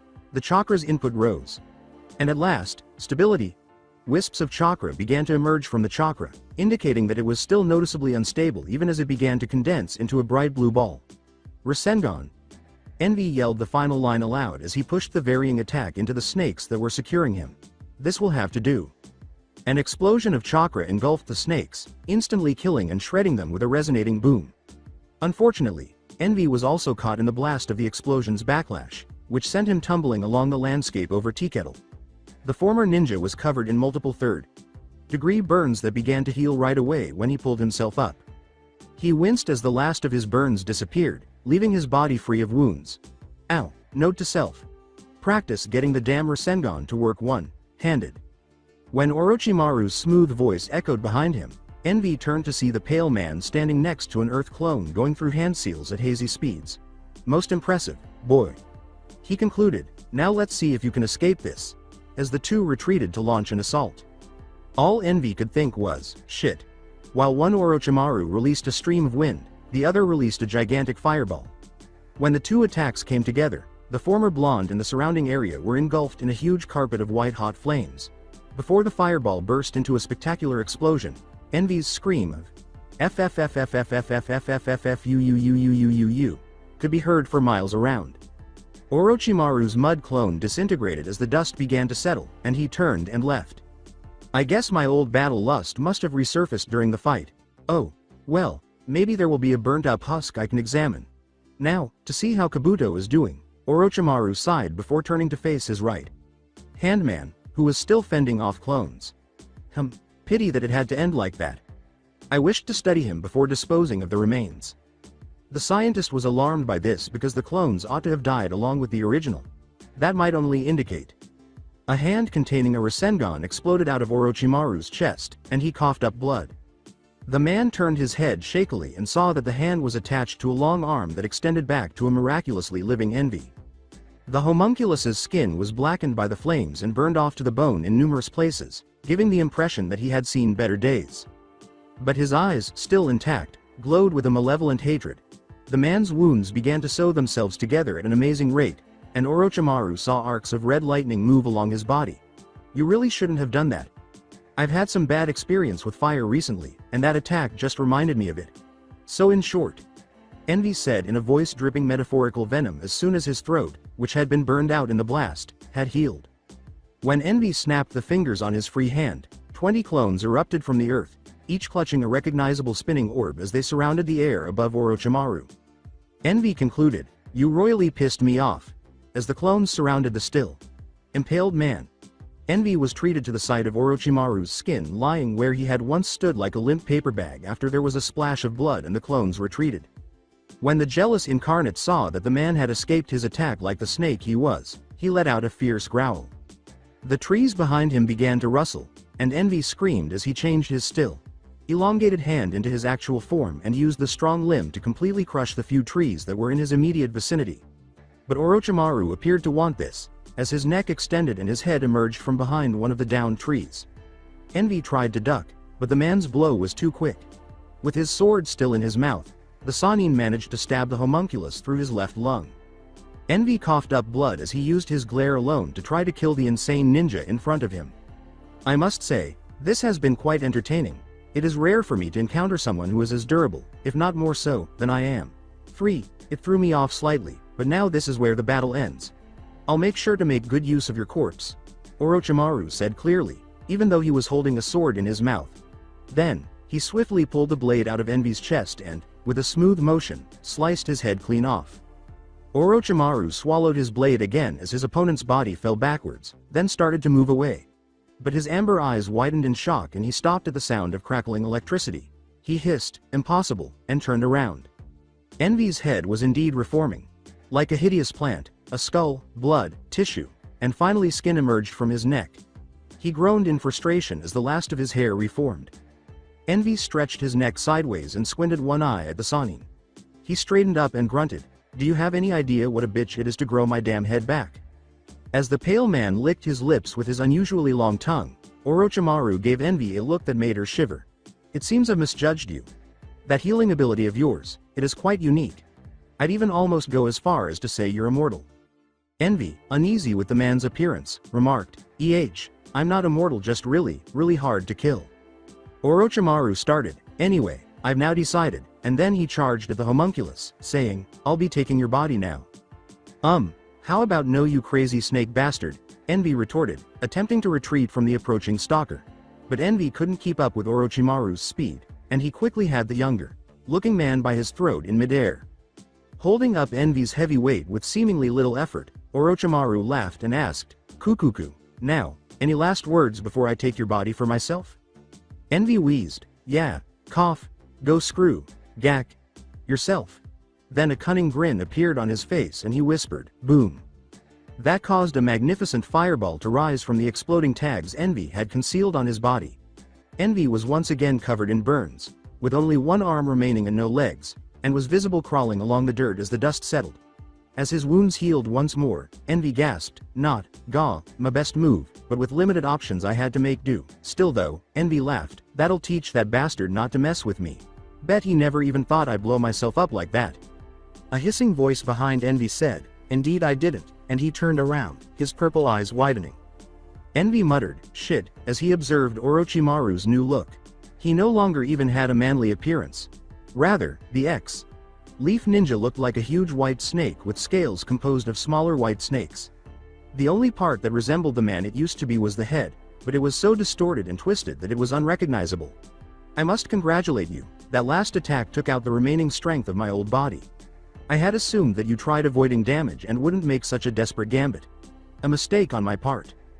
Well, a normal man would usually try to avoid such tactics, but then again I am no mere human, so why fight like one?" Envy said, regaining his ability to speak. "I see you are of the same mind, huh?" Before he lunged, Orochimaru remarked, Yes, I guess we both have ascended beyond that of mortal men. It should make it even more interesting when I take your body. All of a sudden, everything turned black. Envy's next realization was that he was in a pitch black room with what appeared to be flesh for the floor and walls. It brought back memories of that Shingi's brat, the full metal pipsqueak, and the time Gluttony unintentionally swallowed him. Envy hurriedly purged himself of such thoughts and looked around. He exclaimed, "Now where the hell am I? Bear witness to my living corpse reincarnation jutsu." Orochimaru's voice could be heard in the shadows. Envy could suddenly see more of his surroundings. It was revealed that the membrane like material resembled intestines and curled like serpents around his legs. The homunculus saw what appeared to be multiple other bodies covered in the same substance all around him. At last, Orochimaru appeared in front of Envy, his long tongue slithering in and out of his mouth as his intestines covered him like a cloak. Envy tried to maintain a somewhat composed front while thinking nauseously, "Okay, gonna be sick." As Envy saw that the intestines appeared to slither further up his legs, he asked, "So what does this do, ya twisted weirdo?" Orochimaru exclaimed triumphantly as the flesh appeared to form a wave that crawled towards Envy. "Kukuku. Well boy, let me explain. My jutsu will take your body and warp it to my needs. Your soul will be lost in the process, but never fear, as your abilities, specifically that marvelous healing factor and transformation technique, will belong to me. It's a pity I never got your name, but seeing as you'll cease to exist in a matter of moments, I suppose it doesn't matter." Envy grinned when he heard a familiar rumbling voice say, "I'm afraid I can't allow that," from behind him. "What?" Orochimaru exclaimed in disbelief as a powerful chakra blast blew the wall of flesh away. The man was soon bound by the tendrils that the chakra had formed. When he saw the nine-tailed figure suddenly towering over his opponent, his eyes widened. He exclaimed, "Impossible," as Kurama emerged completely from the shadows. As the flesh that had bound him came loose, Envy chuckled and walked nonchalantly in the direction of the now immobile Orochimaru. As he paused in front of Orochimaru, the Jinchuriki smirked and remarked, "Yeah, not the greatest idea linking our souls together. Wisey, I already got a guest in my body and I doubt he's up for sharing." He put a hand on the snake's shoulder and went on, "As for my name, I'm Envy the Jealous, formerly known as Naruto Uzumaki. And you, Orochimaru, are going to answer everything I ask of you. Then, and only then, will I allow you to die." Then he pulled his hand away and stabbed Orochimaru in the ribs. At that point, the screams began. 20 minutes after the fact, in real time, Envy blinked as Tenchi Bridge's surroundings took the place of his own. All of the shadow clones had been vanquished, and the fighting had ceased for the time being. But that wasn't to say the scenery was the same. There were numerous indications that a significant battle had occurred, including craters and scorch marks. The only obvious change was the enormous white snake's corpse that now rested next to Envy. Envy walked to where Kabuto lay and spat on the body of the great snake. Envy could see from his clone's memories that the spy was a difficult jerk to stop. With lethal efficiency, Kabuto used the chakra scalpels to easily defeat more than a dozen shadow clones. It was extremely painful to corner him because he was also very good at using poisons and other lethal techniques. Finally, by hiding behind one of its fellows with a Rasengan waiting, one of Envy's shadow clones managed to nail the bitch's son. The second clone was able to kill him by nailing him in the stomach after Kabuto threw the frontal clone away with a forward strike. Envy scowled as she moved to where the gray-haired man was lying. He thought, that was too easy. Kabuto is far from reckless enough to get nailed like that, even though he's an arrogant prick. Hell, I recall that when the old lecher and I went to fetch the old drunk, he was at least able to get up from a Rasengan, even if he did fall for such a simple trick. Following his instinct, Envy checked the corpse and groaned when he saw the tiny, almost undetectable stitches around the jawline. Of course he replaced himself with a damn corpse. Why not? Besides the root fodder I killed earlier, it seems like every group of dicks I fight has at least one member get away. God, I know this is going to come back to haunt me, the former leaf ninja said. Quit your bitching, brat, Kurama growled from within the seal. If that scrawny medic wishes to fight you again, then all you have to do is beat him. If not, then you have one less thing to worry about. The main thing you should be worrying about now is what to do from here. Sighing, Envy stood up and replied, yeah, you're right. As for what to do now, I already got a plan. The first order of business is to train myself from now until I'm due to arrive at the leaf. And the second? Asked Kurama. I'm going to gather some pawns for me to use. Fortunately, thanks to dear departed Orochimaru, I now know the location of 3 individuals that will do quite nicely, Envy said. a sadistic smile creeping onto his face. Then, with his thoughts turning to the future, he turned and went back over the bridge. Envy was notably silent as he headed for the former base of Orochimaru. Given his tendency to talk, both as a human and later as a homunculus, the tailed beast inside of him picked this up right away. Kurama asked, "Something the matter, brat?" to his host. In a barely audible voice, the former Uzumaki whispered, "I honestly shouldn't have won that last fight. If it wasn't for the fact Orochimaru grew arrogant enough that he thought he could beat me and was too immortality obsessed to think of the potential consequences, he'd have won that fight. And not just him, but those two Akatsuki bitches as well. If it wasn't for my philosopher's stone, I'd have been dead 100 times over by now. And even with that, I largely only won thanks to luck, but that doesn't last forever. Not to mention that things are probably going to get harder from here on out. If you're asking for advice, the best I can give you is to become stronger, Naruto. Train until you can match the strongest of foes toe-to-toe, and then train some more. That's what you did as Naruto, and that's what you should do as Envy. Perhaps in these next few weeks before going to Konoha, you should take this time to train what you already know and some things that you don't. Pick up a few new techniques. Other than that, you're on your own," the Kyuubi said. "And don't worry about your last couple fights. In my experience, most battles are won based on luck more than on skill, and it's fortunate that when you came back to the elemental nations you got your devil's luck back.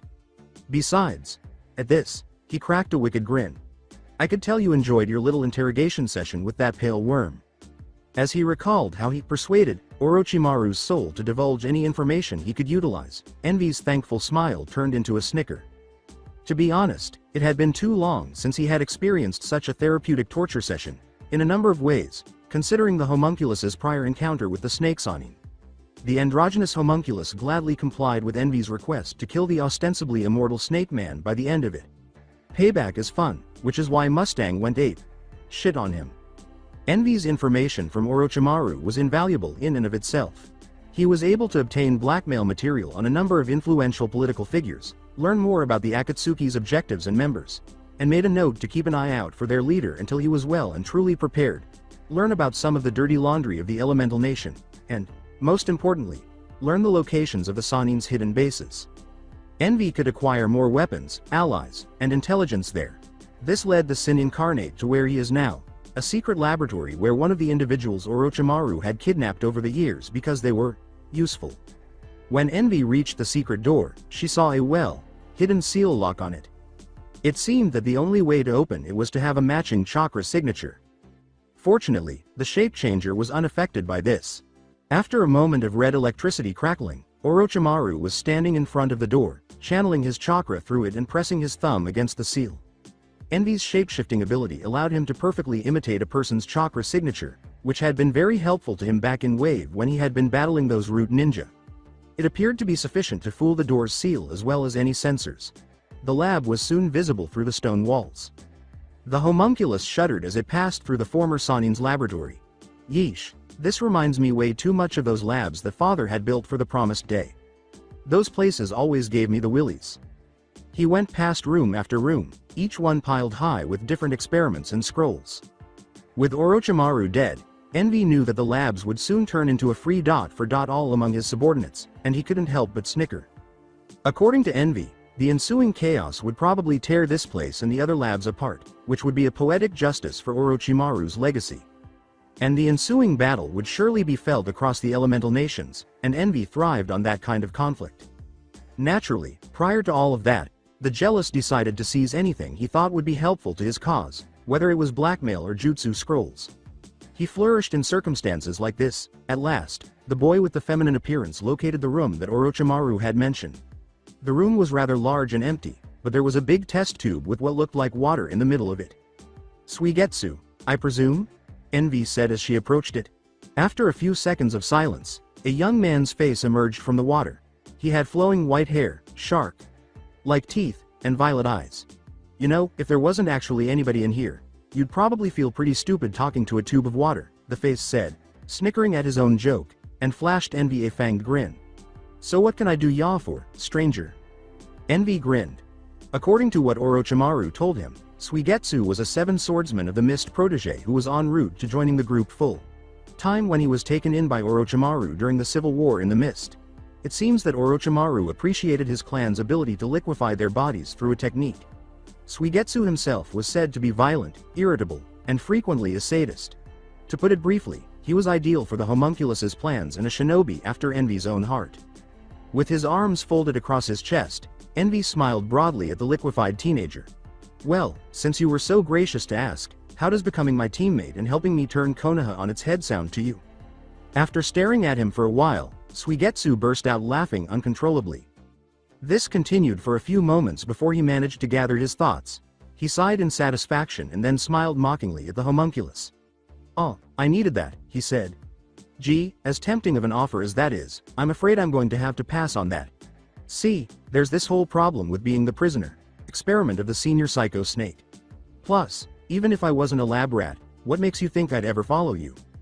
Speaking in a mocking tone, Envy tapped his chin with a finger while assuming a thinking pose.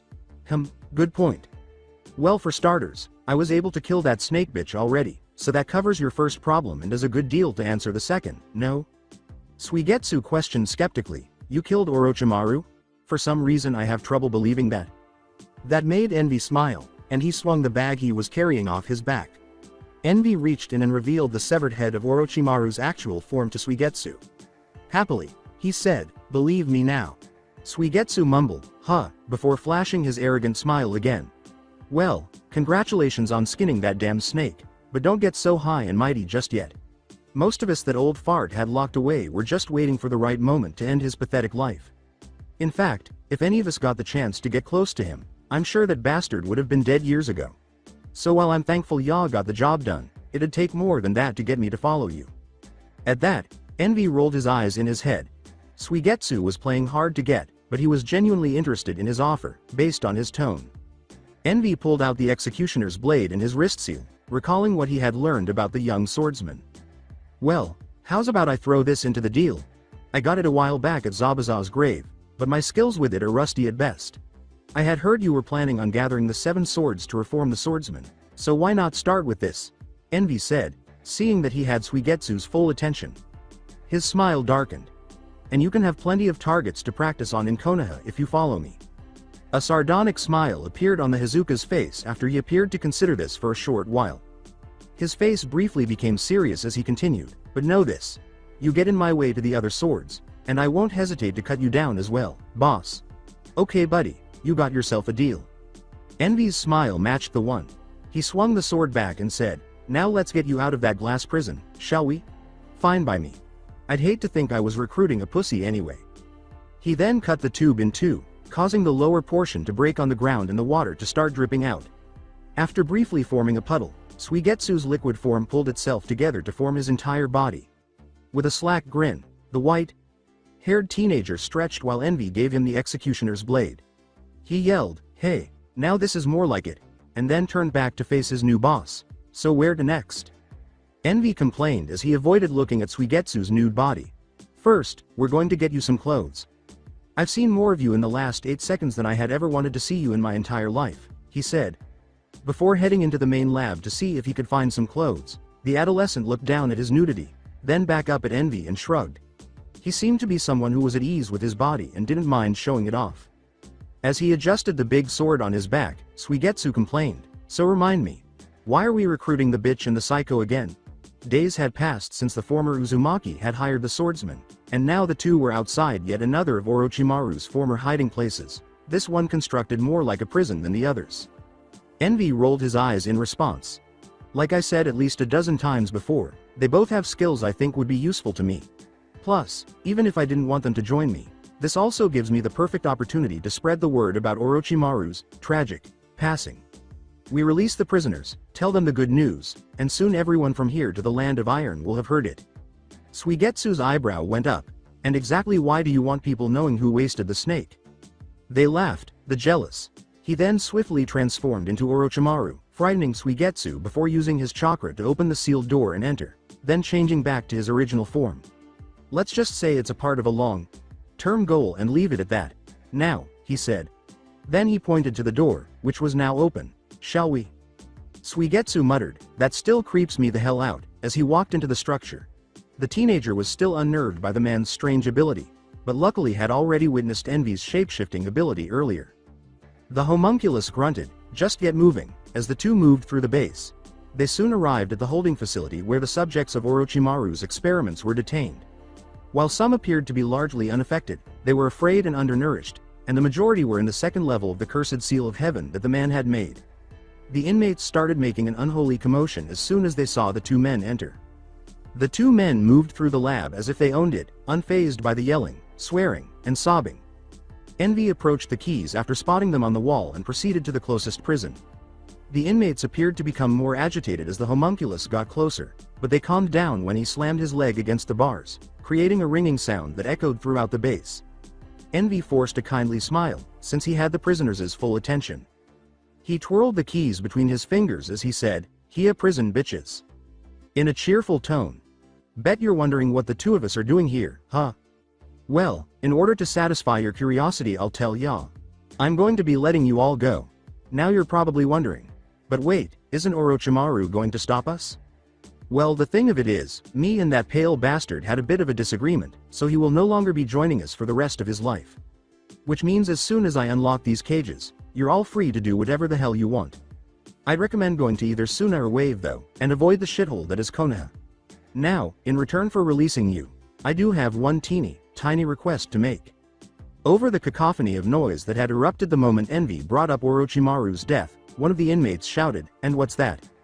The androgynous man held up a finger in a lecture position and smiled broadly. "It's quite simple really. Tell everyone you meet when you get out of here, from the richest noble to the lowest piece of scum, that a man named Elric was able to take down the snakes on him. Do this, and I'll promise you're free to go." Following a thunderous cheer of approval, Envy proceeded to open the cages. All of the former inmates hurried out of the room in a large crowd, and within a few minutes, only Suigetsu and Envy remained. Suigetsu cast a puzzled glance at his new boss. "I'm going to assume that there was a reason for that?" asked the man. Envy tossed the keys over his shoulder with a casual shrug. He started to check things off with his fingers, saying, "Couple reasons for that, actually. To start with, I wanted to spite Orochimaru even beyond the grave, so releasing his former test subjects seems like it's the right thing to do if I want to give him a big, final, screw you.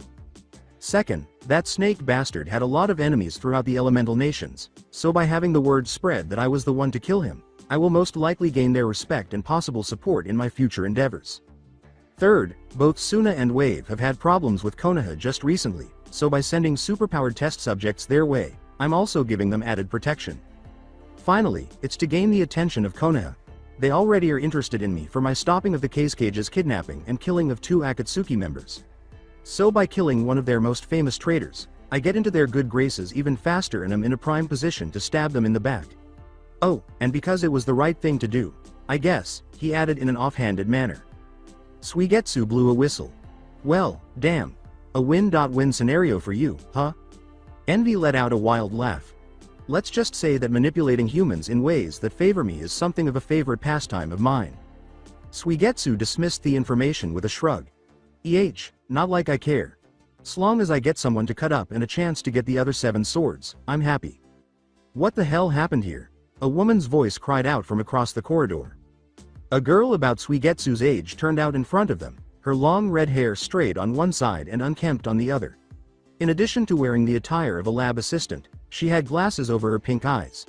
Her expression was a mix of shock and rage as she gazed at the intruders and empty prison cells. She glared at Suigetsu and said, "Where the hell are all the prisoners at? And you? I thought Orochimaru had you locked up, you watery bastard." Suigetsu snapped, "Yeah, well screw you too, you stuck-up bitch," as he threw the girl away. "Trust me Karen, it wasn't my idea to come here and look at your ugly mug." Envy intervened before the situation could worsen after the now identified Karen took a menacing step forward. "Enough. While I might enjoy seeing humans rip each other a new one, this isn't the time nor place for it. Besides, I'd rather have my new teammates at least pretend to be civil." With a hint of blush on her face, Karen glared at the androgynous homunculus and yelled, "Who are you and what do you mean by teammate?" The jealous grinned at this. "I'm going to be blunt with you. I killed Orochimaru and I'm looking for capable shinobi to help me in my plans for toppling Konoha off its high horse. Before I killed him, Orochimaru mentioned some of his more promising subordinates, prisoners." Karen laughed.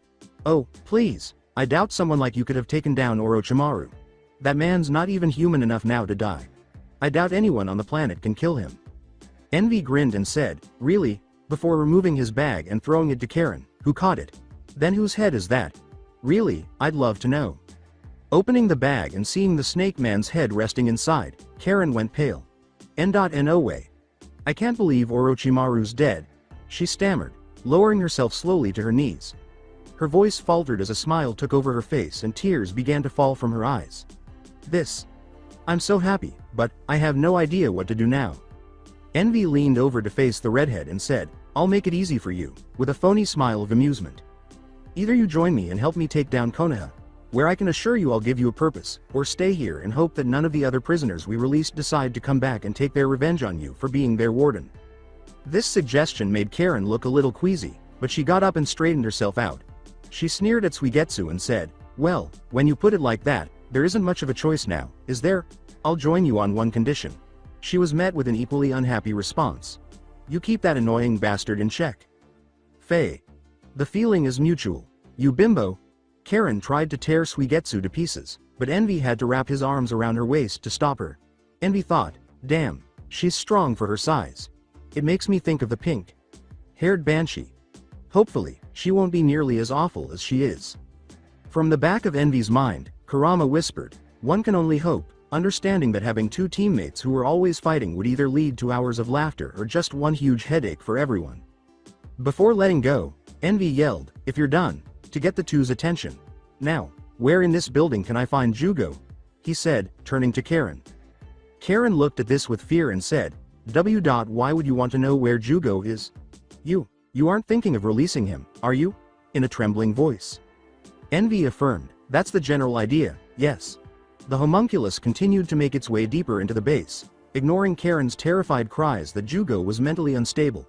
Soon after, a worried Karen and a heartless Suigetsu joined him. Envy glanced at her out of the corner of his eye, growing weary of the redhead's anxious chatter. While I appreciate the concern, Karen, I actually have a plan on how to deal with Jugo. You just tell me the right door and I'll do the rest. The former lab assistant calmed down, but she still gave off the impression that she didn't believe the man with the palm tree hair. She was lucky that Orochimaru swore on her abilities because she would not have known what would have happened to her otherwise. However, there was another intriguing detail that prompted the homunculus to want to hire her. One of the few remaining Uzumaki in the elemental nations was Karen. The joy of discovering another member of his family alive and well was one of the memories and emotions from his previous life that continued to play in the background of Envy's consciousness, even though he no longer fully recognized himself as Naruto. Naturally, this raised a ton of new questions, and Envy made the decision to learn more about it later. He needed to hire one last team member for the time being. The three of them came to a jail cell, but this one was thick and impenetrable, like a safe, in contrast to the rest of the prison.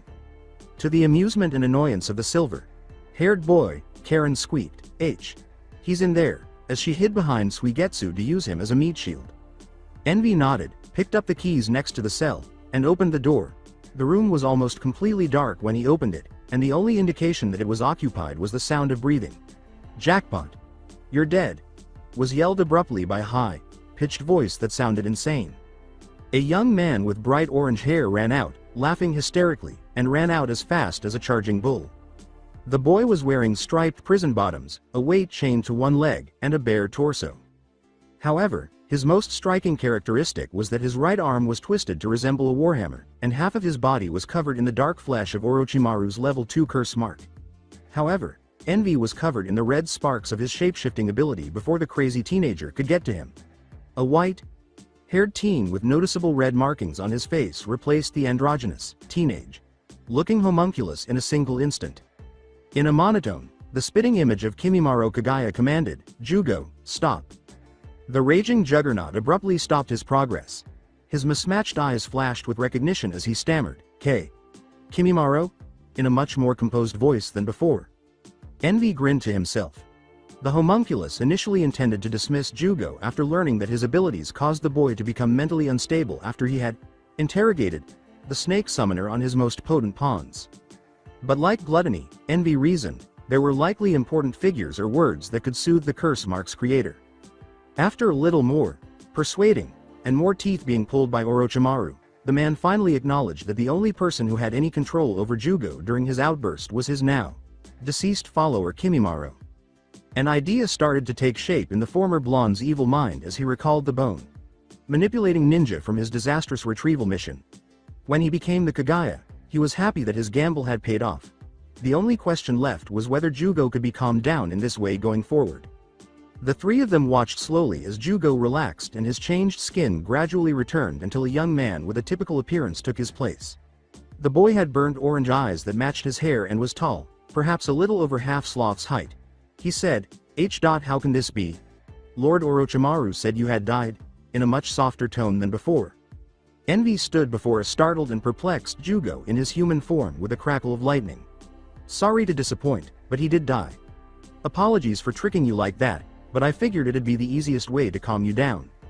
Jugo demanded more firmly, Who are you? But shook his head immediately, It doesn't matter. While I appreciate you for calming me down, you must leave. I don't know if your trick will work a second time, but I don't want to risk hurting anyone, so please, leave me be. Envy caught hold of his elbow before he could return to his cell. When Jugo was compelled to turn around, he was taken aback by the strength of the smaller man's hold. Now, that's rather rude, turning a person away before hearing what they have to say. Especially since what I wish to tell you could be quite beneficial for the both of us, the shapeshifter said with a condescending voice. Jugo firmly shook his head and denied, There is nothing that you could offer me that I could want unless it's a cure for my bloodlust. Oh, even the chance at getting revenge on the one who was responsible for Kimamaro's death? Envy responded sheepishly. Jugo turned his head and fixed his intense gaze on Envy. You could see darkness slipping into the corner of his eyes as he asked in a menacing tone, What do you mean? Envy bit back the urge to laugh gleefully in victory before saying in an airy fashion, Well, you know how Sasuke Uchiha was to be Kimamaro's replacement as Orochimaru's new body?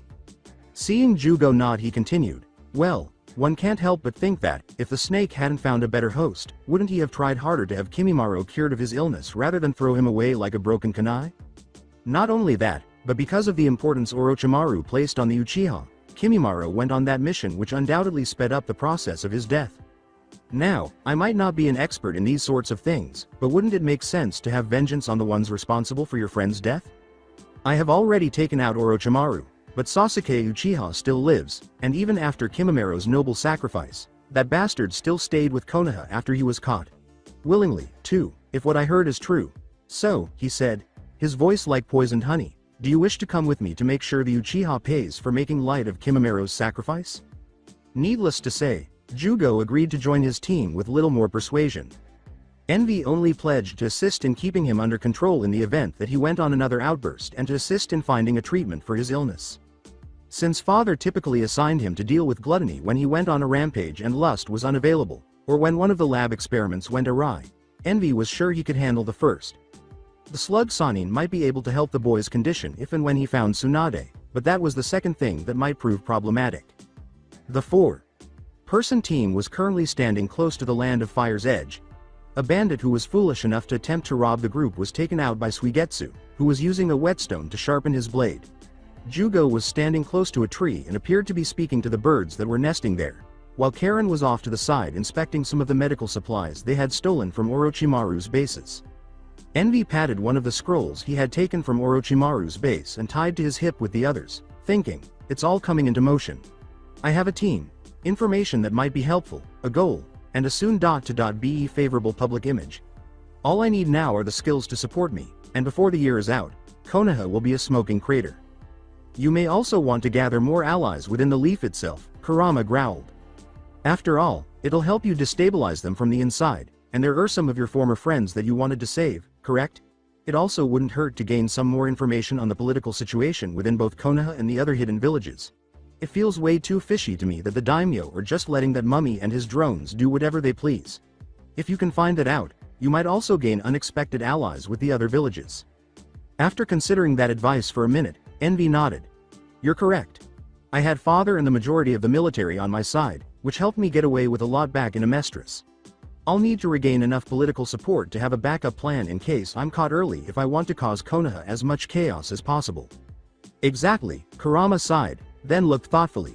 You may also wish to tell your new allies your story, or at least part of it. He clarified for his host, the longer those three stick around you, Brad, the more likely they're to realize you aren't human. It's better to get it all out in the open sooner rather than later, and it will also allow you to further gain their trust so they'll be more loyal to you. You are asking them to go to war for you, after all. Envy said, "You're right," and then he called over his 3 new teammates. After taking a deep breath, he said, "All right, if we're going to work together, we're going to have to learn to trust one another, so I'll start." So, who here is familiar with the name Naruto Uzumaki? Are we there yet? I swear to Kami, Suigetsu, if you ask that one more time, I'm going to take that oversized butter knife of yours and castrate you. You touch my sword, 4 eyes, and you're going to find yourself short a few limbs. Jerkos. Bitch. As Envy listened to his 2 subordinates argue, a tick mark appeared on his head. The unlikely trio had been recruited a few weeks prior, and everything had been going smoothly. By practicing with his new team, which they had named Team Sin, much to his amusement, and reviewing some of the scrolls he had taken from Orochimaru's bases during their raids, Envy had taken his time to hone his fighting abilities and pick up a few new tricks. Regardless of what people thought of the late Sannin, he was a jutsu genius who took very good notes. The former Uzumaki's skill set had improved, especially after he discovered an intriguing fact about the shadow clones in Orochimaru's notes, which greatly accelerated his development. Additionally, his teammates had not been idle, utilizing their time to hone their own abilities prior to entering enemy territory. Even though they had plenty of time to spend together and forget their small, trivial arguments, they had made absolutely no headway in that regard. Compensating for something with that sword of yours? Being a slut to make up for those mosquito bites you call tits? I'll kill you. I'll carve you up. No, not at all. Envy bellowed. Either fuck each other already or shut the hell up. The 2 most outspoken members of Team Sin mercifully stopped talking, but they continued to glare daggers at one another. Before turning to face Jugo, who was off to the side and appeared to be speaking to a small bird perched on his outstretched finger, Envy sighed at the blessed silence. At this point, accustomed to his tall companion's intriguing ability to converse with woodland creatures, he asked, "Does your little friend there know how much further it is to Konoha, Jugo?" The bird had already sensed the homunculus's approach and taken off. Jugo turned and gave a head nod. "We're about half a day's travel to the village. Less if we run full speed." After giving a nod, Envy gestured to the 2 idiots. "Do all of you remember the plan?" Envy asked in a serious tone after Karen and Suigetsu arrived. "Yes," said the trio of ex-offenders. In addition to training and developing into a strong fighting force, the team had been preparing how they would integrate into the Leaf before destroying it from the inside out. Every shinobi had reviewed their designated roles and devised backup plans in case the original plan didn't work out. They would have an army of ninja on their asses if their cover was blown, so mistakes were not allowed. Dealing with the Full Metal Pipsqueak and his allies taught Envy that he should never undervalue people because they have the ability to quickly ruin a 200-year-old plan. Team Sin arrived at Konoha's front gates in a respectable amount of time. Envy's mind was filled with many different emotions besides the emotion he was made of when he saw the familiar structure. However, there were significant changes from his Naruto days. To begin with, the gate had high stone walls and seals carved into them for protection, making it resemble gates you might find in a prison or a fortress. The gates now had the solemn air of a tomb, whereas before they were bustling with activity from ninja and merchants entering and leaving the village. Additionally, 2 root ninjas stood emotionlessly by the main entrance in place of Katetsu and Azumo, the typical gate guards. A 5th face that was etched into the Hokage monument was visible in the distance, and it made the Sin incarnate feel disgusted and angry. Given that his bandaged face was after the 4th's rather than hers, it would seem that Danzo had felt no need to portray Tsunade during her brief tenure as Hokage. At that, Envy's eyes narrowed, and he had to force himself not to retort an insult about that mummy bastard's ugly mug among the Hokage. When it all fell on Danzo's head, he thought with bitter satisfaction that it would have been worth it. One of the root soldiers said, "State your business," in a monotone but authoritative tone. Kurama growled in his head, "Showtime, kid," and the resurrected ninja gave a mental nod of approval. "My name is Elric. I received an official invitation from the Hokage to come to Konoha after completing some personal business," Envy declared emphatically as he stepped forward from his motley crew. Before the one on the left vanished in a haze of leaves, the eerie Rue twins, as he called them in his imagination, appeared to be having a mental chat. After an awkward moment, the group stood around until the gates opened and the last drone led them through. A small posse of the Leaf's elite appeared as soon as Team Sin passed through the doorway. With 2 more rude bodyguards by his side, Danzo stood in the center of the group, the elderly mummy decked out in the Hokage mantle like a fucking Christmas tree. One was a man with platinum blonde Yamanaka hair, and the other, with his headdress covering his eyes, was obviously an Aburame. Shikaku Nara, Inoichi Yamanaka, Shoza Akamichi, Shibi Aburame, Sume Inuzuka. Thanks to Envy's presence, her dog partner was whining at her side. Haishi Hyuga. Envy's stomach lurched at this. And last but not least, Sasuke fucking Uchiha, who appeared to have better things to do than be there. The other main Leaf leaders, aside from Danzo and Sasuke, were observing the group with a range of expressions on their faces and generally appeared uneasy, as though they wanted to convey something to the newcomers but were unable to do so for some reason. Envy recognized the look well, as Dr. Marco was only one of many individuals with a similar appearance. However, witnessing these looks and not being the cause was a novel experience. With his lapdogs perfectly positioned behind him, the old shit took a step forward and made a small bow while maintaining eye contact with the androgynous teen. His eye opened slightly, and his beady eyes swept over Jugo, Suigetsu, and Karen. Welcome, Elric, to the great village of Konoha. We were hoping to have had a chance to greet you sooner, but it seems that you were otherwise preoccupied. The pleasure is all mine, Lord Danzo. It's not often a lonely wanderer such as I get to meet the greatest of the cage. He was going to need a lot of alcohol to wash the bullshit out of his mouth after this. Envy fought the urge to rush forward and dig that eye out of the old geezer's skull while wearing what he hoped was a pleasant smile. He went on. I hope you don't mind, but I brought some traveling companions I had met to see the hospitality of the Hidden Leaf. With me are Jugo, Karen, and Suigetsu. In order to avoid his team's backstories, especially Karen's, being scrutinized more, Envy purposefully omitted all family names. Luckily, his new friends, who had been compelled to live with Orochimaru for a considerable amount of time, had reasonably good poker faces. However, Danzo maintained a visible gaze on each of them, examining them as he would a particularly succulent piece of meat. Envy had spent enough time with corrupt politicians to realize that he was assessing each one to determine whether they posed a threat or whether they could be useful to him in the future.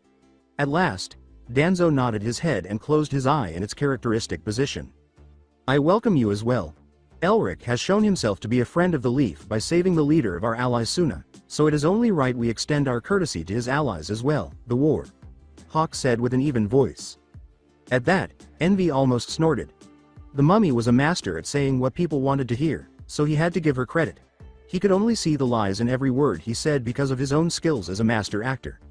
Even though Envy was a better actor than Danzo, the bastard was actually saying, I'm keeping my eye on you and your friends, so don't even think you can pull one over on me. The sin of jealousy said, I thank you, Lord Danzo, for this great opportunity, with ease. I have heard many good things about Konoha since you began your rule, and I am looking forward to experiencing all the city has to offer first hand. Sume remarked, you sound like you've been here before. Envy turned and gave a head nod.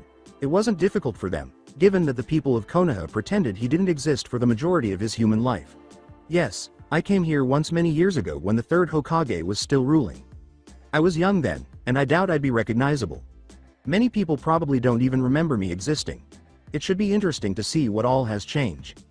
HMPH, things have definitely changed for the better since that senile old man's day. Lord Danzo has made Konoha great again, shaping it into the village it was always meant to be, said Sasuke, giving the homunculus a smug smile. Envy almost blew his cover to rip the Uchiha another one, but he refrained from doing so. Ultimately, the more complex the retaliation, the more delicious it would be once it was underway. Since losing his composure now would only result in the loss of both his and his allies' heads, he decided to divert his attention by observing how the other clan heads responded to Danzo's political scheming. Remarkably, the majority of the clan leaders appeared to be having some internal conflict, as though they wanted to say or do something but were restrained by their fear of reprisals. It was almost like the times he used to visit Dr. Marco when he was in their custody. The man obviously wanted to split him and his siblings up, but he refrained out of fear of his village's retaliation. In order to further gain Danzo's favor, he needed to sweeten the deal for the time being, but this would require an investigation later. He said sweetly, well, that all sounds wonderful, while opening a bag at his waist. As soon as Envy saw Danzo's bodyguard stiffen, he said, I brought you this gift as a sign of goodwill to express my gratitude. He then put the bag down, and Danzo gave his blonde bodyguard a nod to go look at it. The man squatted down, and when he saw what was in the bag, Envy vowed that he would throw up immediately if he hadn't had rude training. He turned to reveal the contents of the bag to the others, his face already a blank mask. Everyone in the room, with the exception of Danzo and Sasuke, instantly developed disgusted looks and started whispering to one another. Envy and his group suppressed their laughter, but Suigetsu couldn't help but smile like a shark. The high point of their day was, after all, displaying to them Orochimaru's severed and disfigured head. Choza looked like he was about to throw up after eating a dozen meals that day. "What is this?" he exclaimed. Shikaku remarked, "It almost looks like Orochimaru," with a more critical than repulsed expression. "That's because it is Orochimaru," Danzo said gravely, turning to face Envy and speaking to him. The group fell silent. "It is, isn't it?" The jealousy avatar grinned and nodded. "During my fight against the Akatsuki members, I learned of a meeting set between the ninja I killed and a spy he had working for Orochimaru. Seeing as he wouldn't be able to make the appointment, I went in his place. While the spy turned out to be Kabuto Yakushi, who was actually working for Orochimaru, the snake himself showed up and we fought. The results of which you can see for yourselves." If it was possible, Danzo looked even more serious than before as he asked, "And what happened to Kabuto?" Envy sighed and continued, "I couldn't find him after the battle, so I'm guessing he slithered out of there like the worm that he is. I doubt we'll see him again, but even if we do he's probably not much of a threat without Orochimaru here to tell him how to take a shit." His frown widened as he said, "Don't be too sure on that. I've seen Kabuto's progress for years and I can safely say that he's one of the best infiltrators and spies I've ever seen. While he might be directionless for now, he's resourceful and I have no doubt he'll be able to recover from this. He could even leak information that he has gathered on the leaf to one of our enemies for a price." Turning to his second bodyguard, Danzo said, "I want finding Kabuto to be one of our top priorities. Send word to our agents throughout the nations that I want him found. Whether he is alive or not by the time of capture is not an issue." With a nod, the thugs vanished into a whirlpool of foliage. Then Heishi raised his voice. "It seems that we owe you our thanks once again. Not only has Orochimaru been a blight on our village for years, but he was a true monster who needed to be put down." Envy glanced at Sasuke and Danzo and thought grimly, "At least one of the monsters is down." In a low, critical tone, Shibi Aburame questioned, "How are we sure this is truly Orochimaru?" As he used his Byakugan to scan the head, Heishi added, "Yes, we've heard how Orochimaru has made himself all but unkillable over the years. How are we to know this is his actual body and not just a clever fake?" With a nonchalant shrug, Envy said, he held up a map of the elemental nations with several locations marked on it and said, "It doesn't really matter to me if you believe me or not. I'm just telling you like it is. Though if you need more proof on it, I'm sure the multiple empty bases of his, which I marked on this here map, should be of a better use." The homunculus failed to mention that his team had previously stripped these bases of anything of significant value and that he had intentionally left a few useful bases unmarked. You never know when you might need a hiding place. With a calculating and impressed expression in his eyes, Danzo took the scroll in his good arm and gave it to one of his bodyguards, Fu, instructing him to take it to their intelligence division for review at a later time. "It would appear we are even more indebted to you as I had thought, Elric.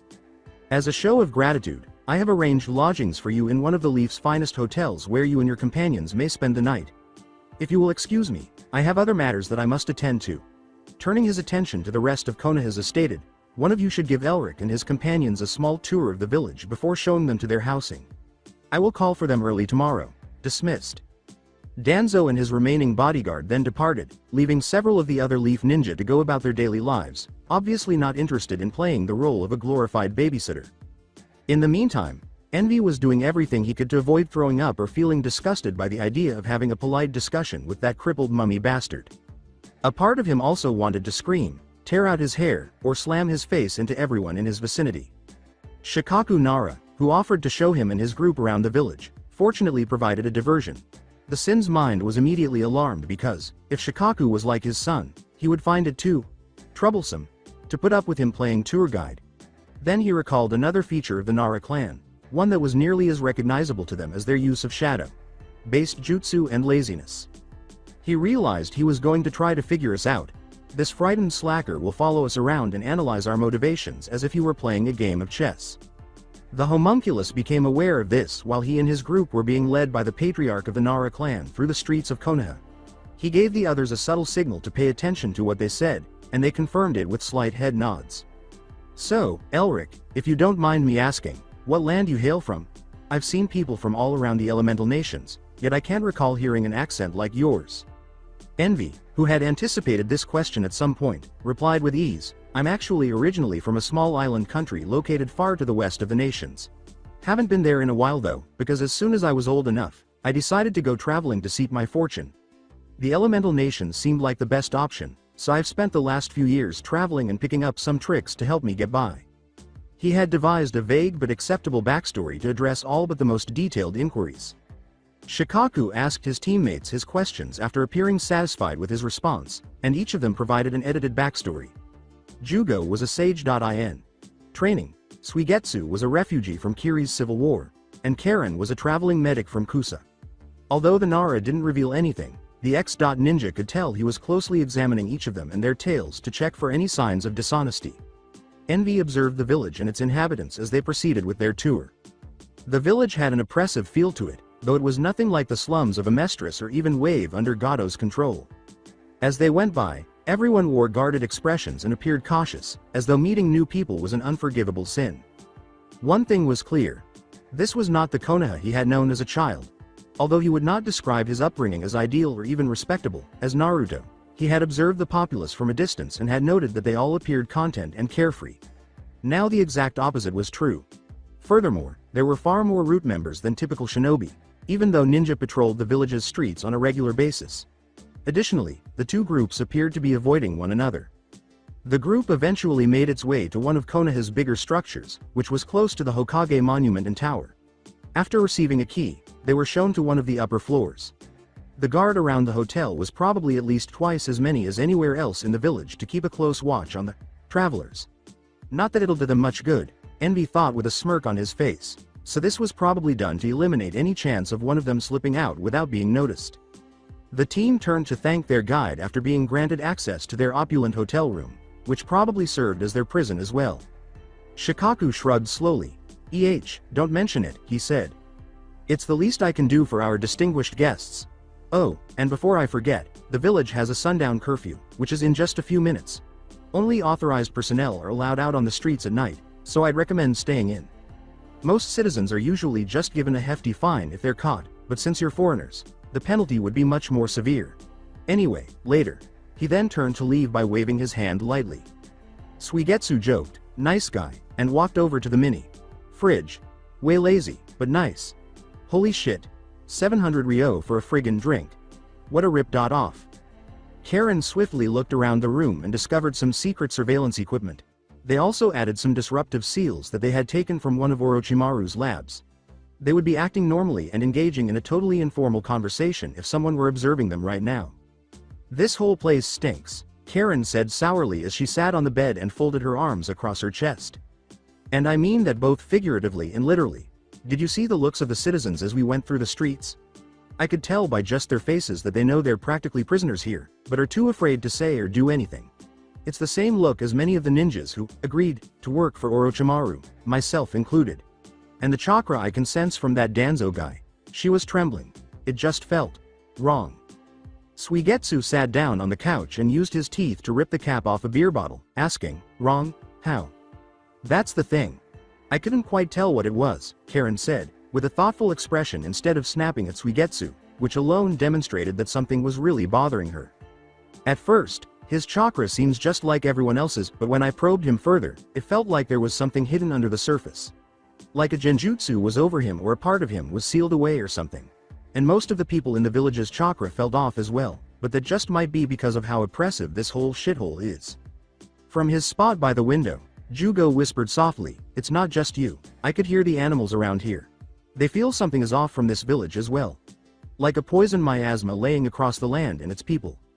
Ignoring the creak of a chair under his weight, Envy swung it around and sat down, humming. "Well, I can't deny that this place has definitely gone downhill since I was last here, but considering how low it was to begin with, that's quite the feat. Of course, the whole way Danzo went from being some no-name Black Ops specialist to Hokage and then nearly the freaking emperor of the entire elemental nations in just a few short years is more than fishy in its own right. When I first came back, I had just planned on tearing this place apart from the inside out, but if there is a conspiracy afoot here, all we need to do is find it, expose it, then stand back and watch the fireworks." He then leaned back with a sadistic grin on his face.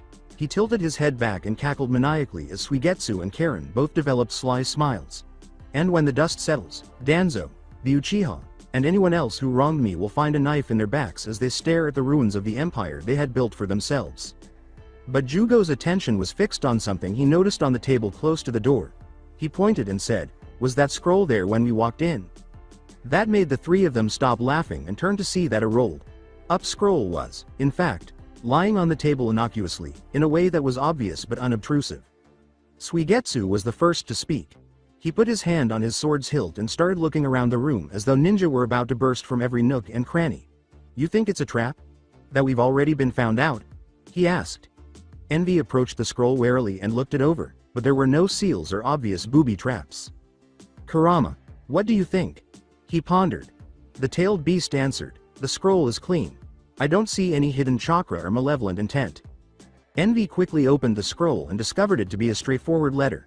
His eyes grew wide with every word as he read the contents. His teammates glanced over his shoulder to see what caught their leader's eye.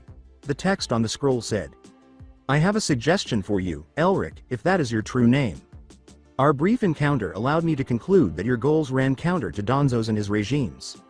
Even though you tried to hide it, it was clear that you were hesitant when you met with Danzo earlier today. You have a secret agenda against the current Hokage, as evidenced by that and the fact that you had your mind protected against Inoichi's mind. Probing jutsu. If I'm correct, I want to say that you're not the only one who wants to see Danzo removed from office. To learn more, visit the Memorial Stone tonight at midnight, when more details will be given. Since you defeated multiple S-class threats, I'm sure you can evade the patrols." Nara Suigetsu said out loud, "Am I the only one thinking this is a trap?" With consideration, Jugo remarked, "It does seem a bit too convenient." "Still though, this be a great opportunity to kickstart our plans," Karen stated. Envy remained silent while he read the letter that Shikaku had left. He was impressed by his methods of deduction and wanted to learn more about what gave him away because his acting was of the highest caliber, even as he mentally cursed that the Nara Patriarch had discovered his ruse. He had a sneaking suspicion that this was Danzo's method of discovering his true motivations and the identities of his other adversaries. However, given the ambiance of the village, it was easy to imagine that many people would prefer a change from the status quo. But the key query was the risk worthwhile? Kurama growled, "I say go for it, kid," from within the seal. "If this is truly a ruse, then if you don't go, they're most likely going to find a different way to trick you or just arrest you outright on trumped-up charges like last time. Worse comes to worse, you now have the skills to help you and your team escape and think of a new plan." Thinking the fox's words made sense, the jealous nodded. He said, "I'm going," aloud. He walked to the window and opened it, disregarding the reluctant protests of his team. He had a good few hours before the scheduled time, according to the wall clock. "If this is a trap, don't hesitate to leave without me. If it isn't, you'll see me before dawn. As it is, I'm going to scout out the village and maybe see if the area is a trap or not." After that, Envy was encircled by an alchemical energy spark, and a squirrel quickly replaced him. The tiny creature then leapt out of the window, landed on a nearby tree, and descended to the ground. Because he was smaller and the sky was getting darker, the ninja who were spying on their room missed his departure. After another burst of lightning, the shapeshifter emerged disguised as a root ninja, enabling him to patrol the streets unhindered. He scampered to a nearby alleyway. Envy decided to see if his former apartment complex was still there while he was disguised and wandering the streets of Konoha. It was, just barely. It appeared that someone had set the place on fire, leaving behind a burnt-out husk, most likely one of the villagers who had an axe to grind with the Kyuubi. Envy gave a frustrated hiss. "I honestly should have known. Ungrateful bastards, I do everything in my power to help this shithole, and this is the thanks I get? I'm going to relish the time when I get my hands on these fucks." Envy felt compelled to enter the destroyed building despite his agitated state and his desire to distance himself from his past as Naruto Uzumaki as much as possible. Although a few minor details appeared to be in place, the interior was barely better than the exterior. The couch was ripped to pieces, and the breakfast table, where he had eaten numerous meals, was turned upside down. Although there were a few undamaged jumpsuits in the closet that Envy gave a sentimental handover, his room was barely any better. After a few minutes of wandering, the homunculus became aware of the sound of glass breaking. He cast his gaze to his feet. With an uneasy lurch in his stomach, Envy recognized the old photo he had stepped on. The first group photo taken by Team 7 soon after their formation. Kakashi, sporting his trademark grin, was in the rear. Sakura and Sasuke were on the sides, with the former giving the latter the look of a hormonal alley cat and Sasuke sporting a bored expression with a faint smirk that bordered on a smile.